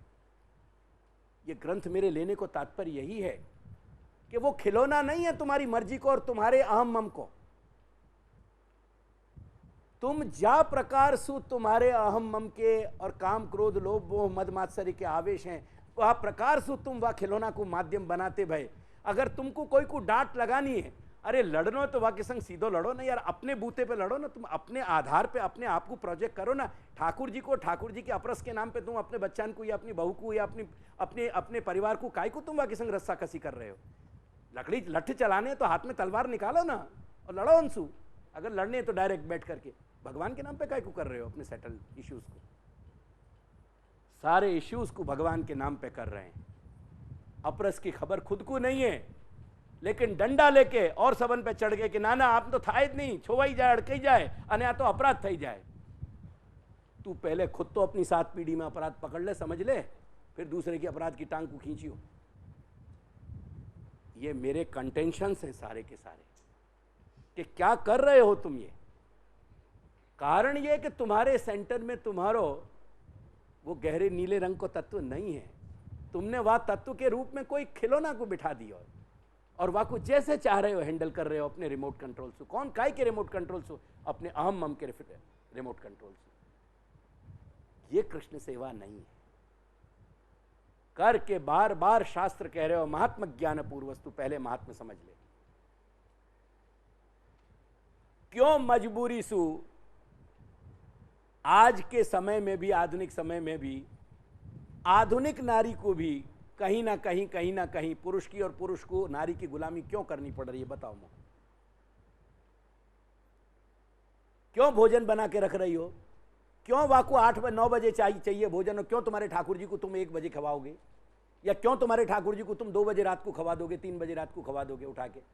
कारण क्या है? क्यों? धनी को साम्राज्य तुम पे, या तुम्हारो साम्राज्य धनी पे है? क्या उदम क्या है? ये सेटल करो। क्या जरूरत है? अगर तुम्हारे जीवन में, तुम्हारी कहानी में कोई ऐसा अवकाश तुम्हारी स्क्रिप्ट में नहीं खोज पा रहे हो जहां में तुमको वो गहरे नीले रंग को तुम्हारे घर पे आ जाए और तुम्हारे घर में रहने लगे, क्या जरूरत है वह उठा के ले आओ तुम खिलौना की तरह? कौन ने तुमको ये छूट, कौन ने दे दिया? ये कॉन्ट्रैक्ट दिया कौन ने तुमको? तुम्हारे अहम ने? या बात को, या स्क्रिप्ट से समझो, या बात से समझो। पहले रियलाइज करो अपनी इंपॉर्टेंस को, अपने कैरेक्टर की इंपॉर्टेंस को, अपनी कहानी की इंपॉर्टेंस को, अपनी स्क्रिप्ट की इंपॉर्टेंस को। और वह स्क्रिप्ट में सबसे महत्वपूर्ण तुम्हारो वह ड्रामा में क्या एलिमेंट है, कौन सा पात्र है जो अनफोल्ड हो रहे हो? क्या तुम्हारो धनी है? क्या तुम्हारी पत्नी है? क्या तुम्हारो बेटा है? क्या तुम्हारी बेटी है? क्या तुम्हारो और परिवार है? क्या तुम्हारो कुटुंब है? क्या तुम्हारो समाज है? क्या तुम्हारी जाति है? क्या तुम्हारा धंधा है? क्या है? कौन सी चीज अनफोल्ड हो रही है वहां में? प्रिडोमिनेंटली कौन सी थीम वहां में, कौन सी चीज अनफोल्ड हो रही है? कौन सी चीज के पत्ता खुल रहे हैं वहां में? कौन सी चीज खिलती भाई चली आ रही है वहां में से, निकलती भाई? Try to understand first. कर क्या रहे हो ये? क्योंकि ये बात, ये सारी कहानी और स्क्रिप्ट की बात नहीं समझ में आवेगी तब तक इहैर तैर जिता सर्गा, ये बात घटना नहीं घट पाएगी। इन सारी बातों को समझ के जब हमारी पूरे एक बात की वो कंटिन्यूटी की बात जब हमको समझ में आएगी, हमारे वह चैतन्य के भगवद अंश चैतन्य प्रधान जो हतो, जा चैतन्य प्रधान को व्यामोहन भयो, और वह व्यामोहन से लेकर के ये असंख्य यात्राएं जो कुछ आज तक हम कर आए, आज कर रहे हैं और कल करनी पड़ेंगी, इन सब यात्राओं के, इन सूत्रन को, वह प्रवाह की, वह कंटिन्यूटी में कहाँ हम जोड़ पा रहे हैं? ये सब महत्वपूर्ण ये प्रश्न है। ये सब कुछ महत्वपूर्ण प्रश्न है। इन बातन को समझ लेना जरूरी है, क्योंकि ये बात नहीं समझी जाएंगी तो वो जो अल्टीमेट मीनिंग को प्रिंसिपल है वो ऑपरेट नहीं हो पाएगा। वो अल्टीमेट मीनिंग को प्रिंसिपल तभी ऑपरेट होएगा कि जब हम समझ लेंगे कि यह स्थूलतम अवस्था में भी जो कुछ घटित हो रहे है वो जायते, अनिति और लीयते। जायते, अनिति और लीयते वो ही घटित हो रहे हो और कुछ घटित नहीं हो रहे हो। ख्याल आया? ये बात बराबर स्मरण रखियो कि जायते, अनिति और लीयते ये हो रहे हो। और जब जायते, अनिति और लीयते हो रहे हो, क्या कारण है फिर? तो बदल लो कुछ। क्या कारण है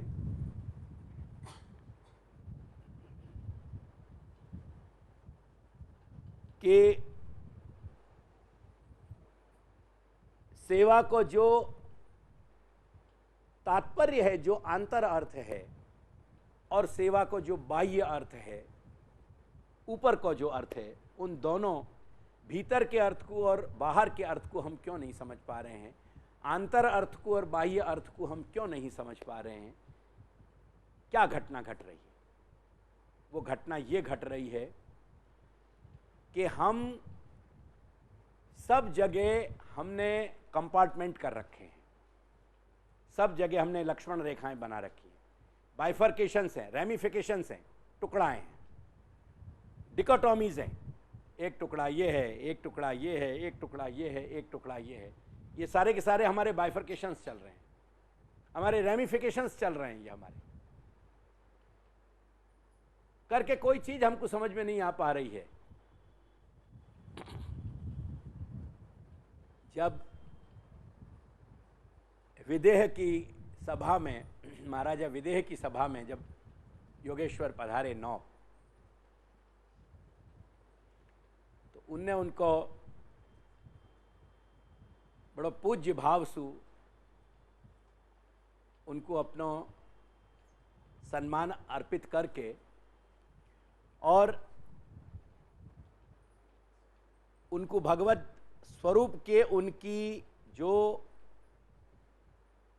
महिमा है, गरिमा है, वाकु समझ के स्वीकार के अंत में उनने पूछी कि भगवान धर्मान भागवतान ब्रूत यदि न श्रुत ये क्षमम। ध्यान रखियो, राजा कह रहे हो कि अगर मैं मेरी सुनने की योग्यता है तो, अगर मेरी सुनने की योग्यता है तो मुझको भागवत धर्मन को मुझको उपदेश आप दो। धर्मान भागवतान ब्रूहि ब्रूत यदि न श्रुतये क्षमम यही ही प्रसन्न प्रपन्नाय, कि जिन धर्मन के आचरण सु,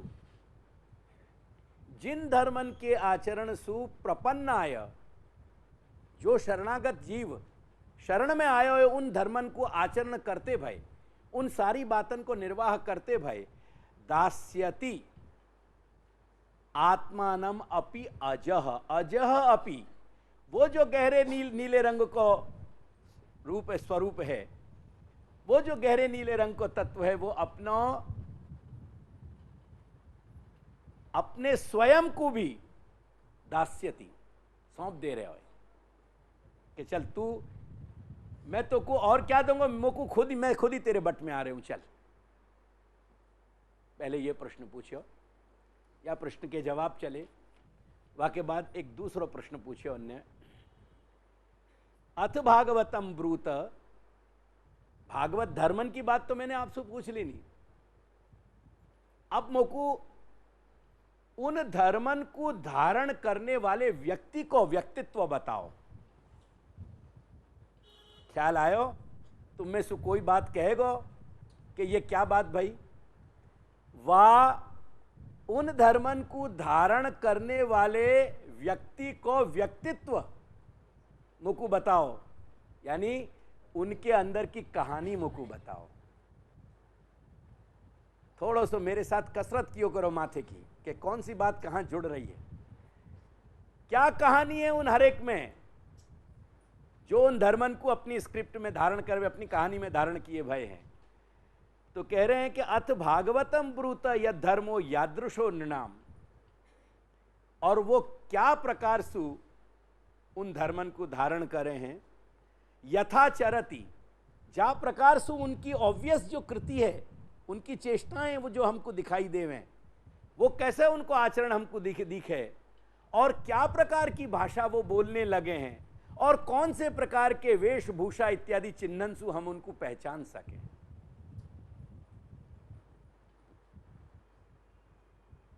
उनको आइडेंटिफाई कैसे कर सकें हम, यकबायक मिल जाएं तो वो चिन्ह तो बताओ आप। वहां में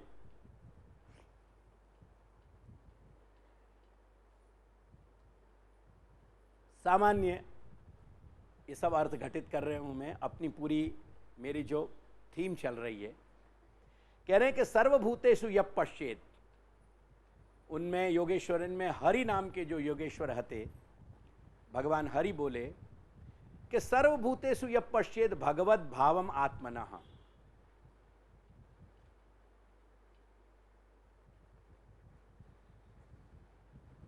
वो नीले गहरे रंग के तत्व को समझ सके हर एलिमेंट में, जो कुछ भी वो स्थूल अनुभव कर रहे हो अंततो गत्वा, वो कहां सु आयो है, कौन में सु आयो है, वो वही है। क्योंकि वो गहरो नीलो तत्व ही अक्षर है, और वो अक्षर ही क्षर है, और वो क्षर में ही या वक्त में हूं। मैं अपनी ये चैतन्य यात्रा कर रहे हूं, लोक यात्रा को।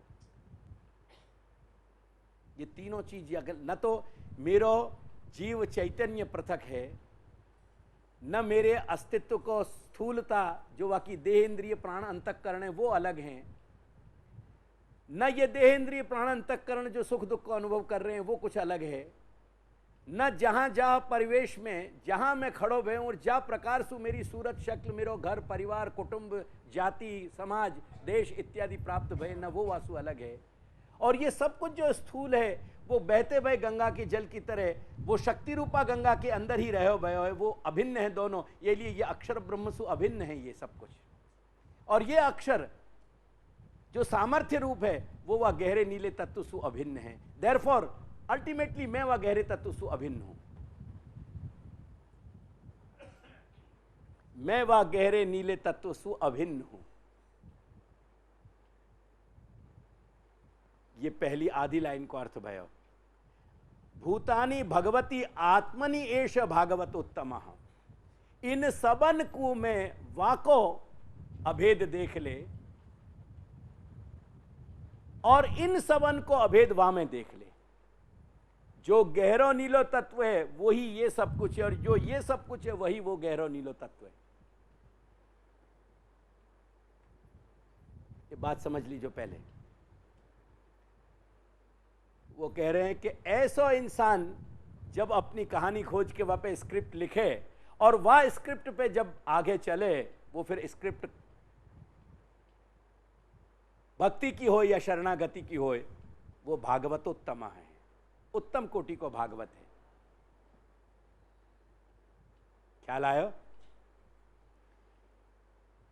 दूसरों कह रहे हैं कि ईश्वरे तद अधीनेशु बालिशेषु द्विशत्सु च, चार चीज गिनाई।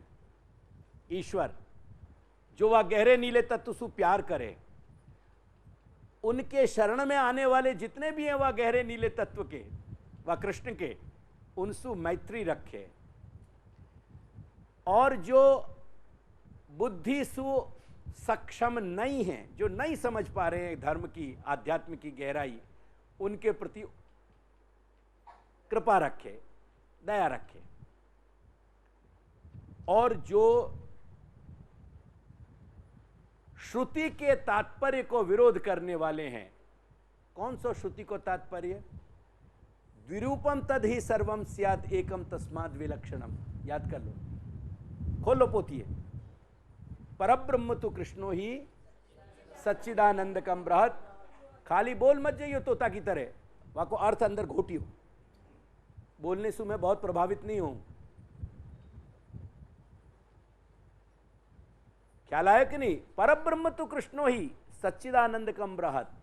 वो कृष्ण को ही सामर्थ्य सच्चिदानंद है, और वही सच्चिदानंद बृहत् जो है अक्षर, द्विरूपम तद्धि सर्वम स्यात् एकम तस्माद् विलक्षणम।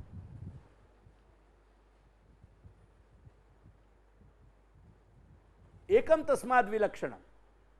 या प्रकार के विचारण से जो द्वेष रखने वाले हैं, वो चूंकि प्रवाही जीव हैं, वो आसुरी जीव हैं, वो सतकोटि के जीव नहीं है, यानी उनकी प्रति उपेक्षा रखनी, न उनकी बात पे ध्यान देनो, न उनकी कृति पे ध्यान देनो। तो उनकी मति, उनकी रति और उनकी कृति, इन तीनों पे ध्यान नहीं देना। उनको जहां रति रमण करना हो वहां रमण करें, गटर में जाए के। उनको जहां जो कृति करनी हो कृति करती रहें वो, और उनकी जो प्रकार की मति और वाणी है वो बोलते रहें। बहुत सारे कुत्ताएं भौंके, यानी उनसे उपेक्षा रखें। ऐसी सम अवस्था भी, इतनो बैलेंस भी जो ला पावे, एक हाईएस्ट पॉइंट को सम बतायो। इहैव तैर जितः सर्ग येषाम साम्ये स्थितम मनः।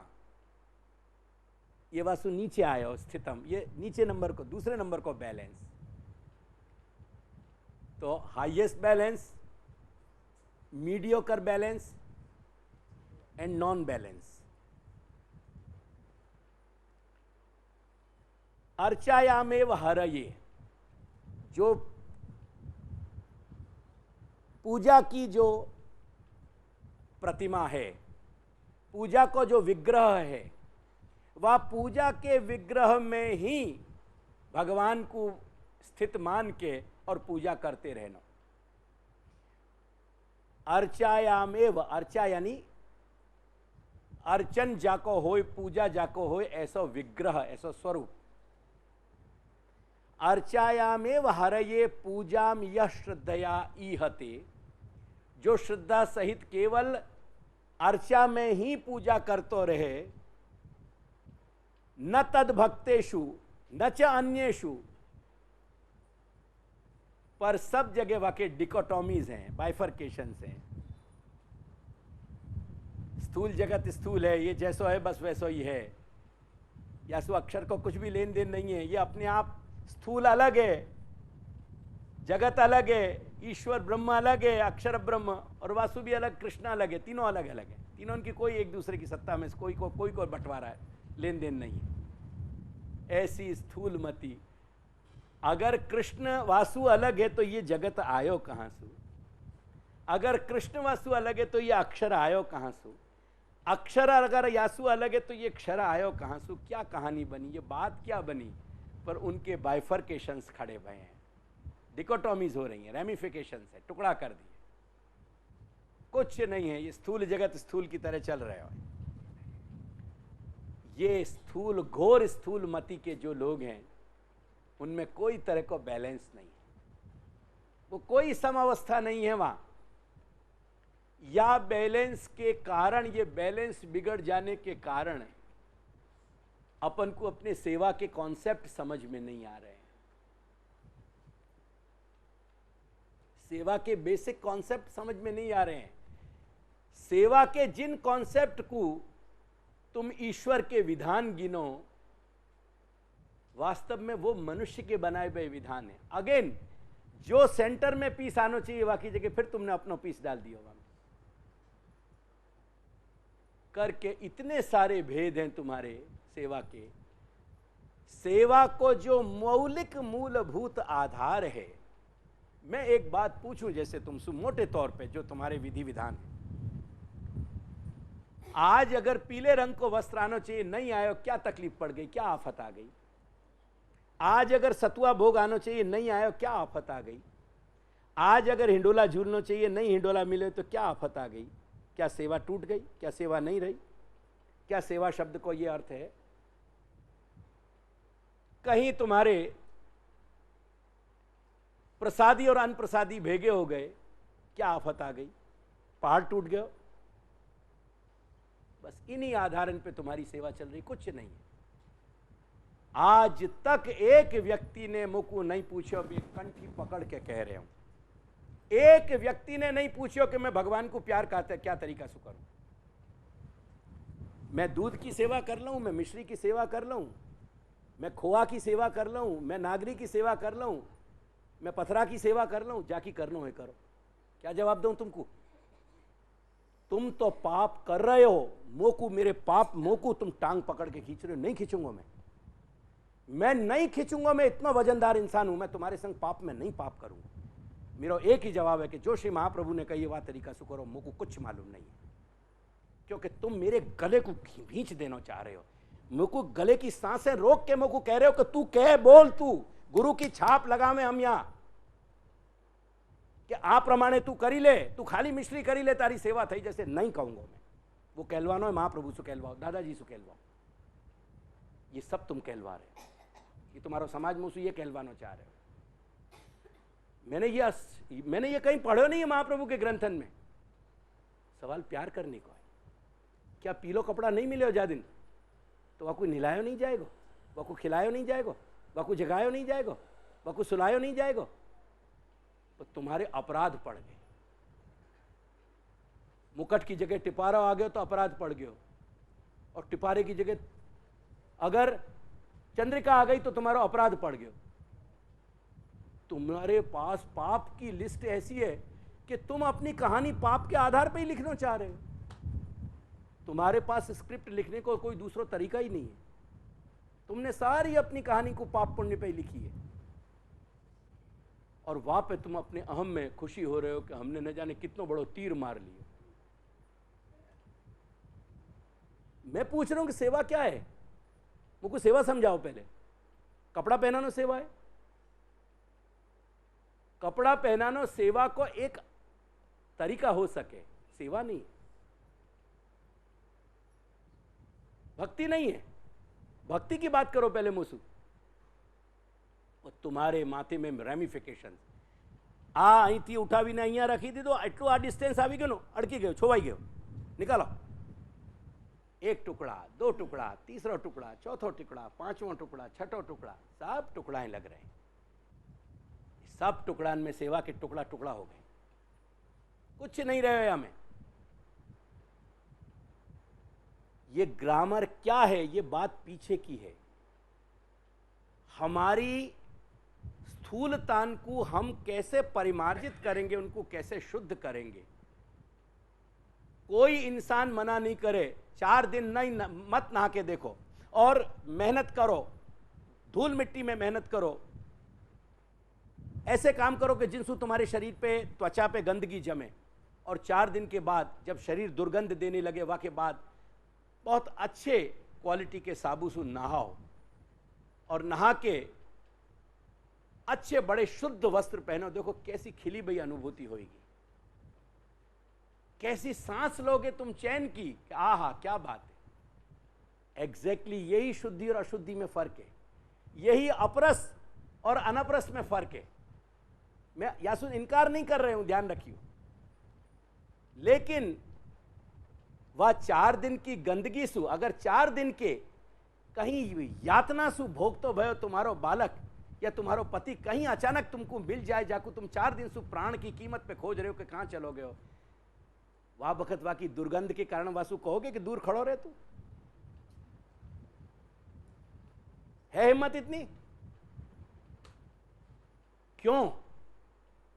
क्योंकि वो गंदगी और सब सु ऊपर हट के कहीं प्यार है, वाको नाम भक्ति है, वाको नाम सेवा है। मैं पहले वाकू, वो सेंटर पीस है, वो तुम्हारी स्क्रिप्ट है, पहले वाकू खोजो और बातें पीछे चली आएंगी। मैं अपरस को विरोधी नहीं हूं, मैं शुद्धि को विरोधी नहीं हूं, लेकिन जा ढंग से तुम अपरस समझ रहे हो, वो अपरस मेरे समझ के सु बाहर की है। मुझको वो तुम्हारी अपरस स्वीकार्य नहीं है, मुझको वो तुम्हारी तरह की पवित्रता स्वीकार्य नहीं है, मुझको तुम्हारे तरह के टुकड़ा जो किए गए हैं सेवा में वो स्वीकार्य नहीं है। अगर टुकड़ा हो गए तो कृष्ण सु लेके यह भौतिक क्षर जगत में बहुत सारे टुकड़ा बट गए, फिर यह क्षर जगत कृष्ण नहीं हो सके, फिर यह क्षर जगत। एक आज तुम और तुम्हारे बड़े बूढ़े से जाके पूछियो, पहले तो तुमसे ही पूछ रहे हूं, एक सूती कपड़ा में तुम्हारी झांपी बांध दी नहीं गई तो छू गई भगवान की, और वो कंता न तो वो ऊपर सु कहां सु, वह नीले तत्व सु टपक के आए हो, वहां सु खींचो है तुमने। वो सेंटर में जो नीलो तत्व है आदिदैविक, वहां में सु ये कपड़ा निकलो कि जाकू तुमने खेच खेच के सबन में बांट दियो कि लो आ बधा ले लो, आनाती बधी शुद्धि है। ठोको करम, क्या कंतांशु तुम्हारो नहीं छुए, और क्या रेशमी शु तुम्हारो नहीं छू रहे हो, तुम्हारे पथरा अक्कल नहीं छू समझ में आ रही। क्यों बड़े ने ये पटवस्त्र की ओट दे दी नहीं, क्यों कंतान की ओट दी? कंतान से तुम्हारे ठाकुर जी शुद्ध हैं, और कपड़ा में बंध गए सीधे सूती कपड़ा में बंध गए छू गए ठाकुर जी। क्या ले आए बाजार से? चॉकलेट ले आए कि जो चॉकलेट फ्रीज में जब तक बराबर शेप और साइज में और वो कड़क बन रही है, वाकई वहां में कुरकुरापन है, और जैसे ही फ्रीज से निकाल के लगी गलने लगी, लोचा हो गई। ठाकुर जी चॉकलेट को पीस है क्या कि जब तक कंतान में बंध रहे हो भैया ठाकुर जी है, और जब सूती कपड़ा में आ गए रे ये तो चॉकलेट गल गई। ठाकुर जी है कि चॉकलेट है तुम्हारो? कंतानन में शुद्ध हो गया, तो पटवस्त्र में शुद्ध हो गया तुम्हारा। मीनिंग समझो पटवस्त्र को, सबके अक्कल के बाहर, पर सब अंधे होके वही पे तो ही चल रहे हैं। वही कर रहे हैं। ये जो झांपीन में ठाकुर जी लाओ ना, या के ऊपर जो टाट लगे रहे ना, या कुछ जरा अपने स्किन सू घिसी हो जरा। तुम्हारे बच्चे हैं आधुनिक समय में जब स्कूटर चलावे ना तो भूतनी बने भाई चलावे, वो यहाँ सू लेके ये पूरी आंख ही आंख दिखती रहे खाली।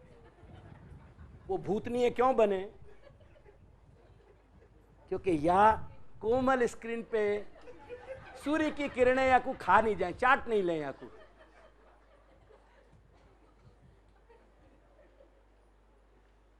वह टाट को जरा दीजो उनको कि एक दिन तुम अपना फेशियल करा के यासु पहुंचियो। वो टाट तुम्हारे ठाकुर जी में बंधे हो रहे, क्योंकि अक्कल को दिवालापन हो गया अपने, अपन को समझ में नहीं आवे। और बात जब करोगे तो फिलोसॉफी का कौन सी झाड़ोगी? तत्सुखनो, ठाकुर जी नो सुखनो ख्याल, ठाकुर जी ने सुखनो विचार ना करो। ठाकुर जी ने तो तुमने कितनो विचार किया, तुम्हारे पेट की दाढ़ी तो निकालो पहले। वह टाटन में बांध के ले आओ मेरे यहाँ, क्लोज सर्किट कैमरा लगवाऊं मैं, तुम देखो तुम मेरे यहाँ कैसी कैसी झांपी जी हमें, कैसे ठाकुर जी के स्वरूप मेरे यहाँ पधरा में। पूछो इनसे, रात दिन की पीड़ा है इनकी। रात दिन में को कहें कि बुलाओ घनश्याम भाई को, बुलाओ पुष्पधन भाई को, दिखाओ उनको, कम से कम उनको ख्याल तो आवे कैसे ठाकुर जी की सेवाएं हों तुम्हारे यहाँ। वहां में मंदमती कोई और पूछ बैठे कि पेला ना ये बदाना सारा हो कि ना, पर मारू तो सारू हतु ना, तू भी अपनो कर्म फोड़। ऐसे पूछवे वाले और मिल जाए कि पेला चार आव्या एमना सारा हता कि नहीं, पण मारू सारू हतु कि नहीं। बात न तेरे सारे वाले ने समझी, न बिना सारे वाले ने समझी, बात वहां खड़ी भाई। ठाकुर जी हैं क्या है? वो परम तत्व, अनंत कोटि ब्रह्मांड को जो परम तत्व या के देश काल जो अपनी भ्रूभंग से उत्पन्न कर रहे हो, वाके स्वरूप की गरिमा को समझने को तो प्रयास करो कभी। वाकू चॉकलेट बना के तुम अपने घर ले आए कि जब पटवस्त्र और कंतानन में लिपट रहे हो तब वो फ्रीज में से निकाली भाई चॉकलेट है क्रिस्प, और जरा सी गर्मी में रही तो वो गलने लगी। क्या ये कृष्ण सेवा के तरीका है? ये तुम्हारे अधम कोटि के वो बाइफर्केशन हैं जो ये भागवतकार कह रहे हैं। दृढ़ इन चरणन केरो भरोसो, दृढ़ इन चरणन केरो, श्री वल्लभ नग चंद्र छटा बिन, सब जग माजू अंधेरो भरोसो, दृढ़ इन चरणन के, साधन और नहीं कली में, जासो होत निबे, सूर कहा कहे द्विविध आंधरो, बिना मूल को चेरो भरोसो, दृढ़ इन चरणन के, दृढ़ इन चरणन केरो भरोसो, दृढ़ इन चरणन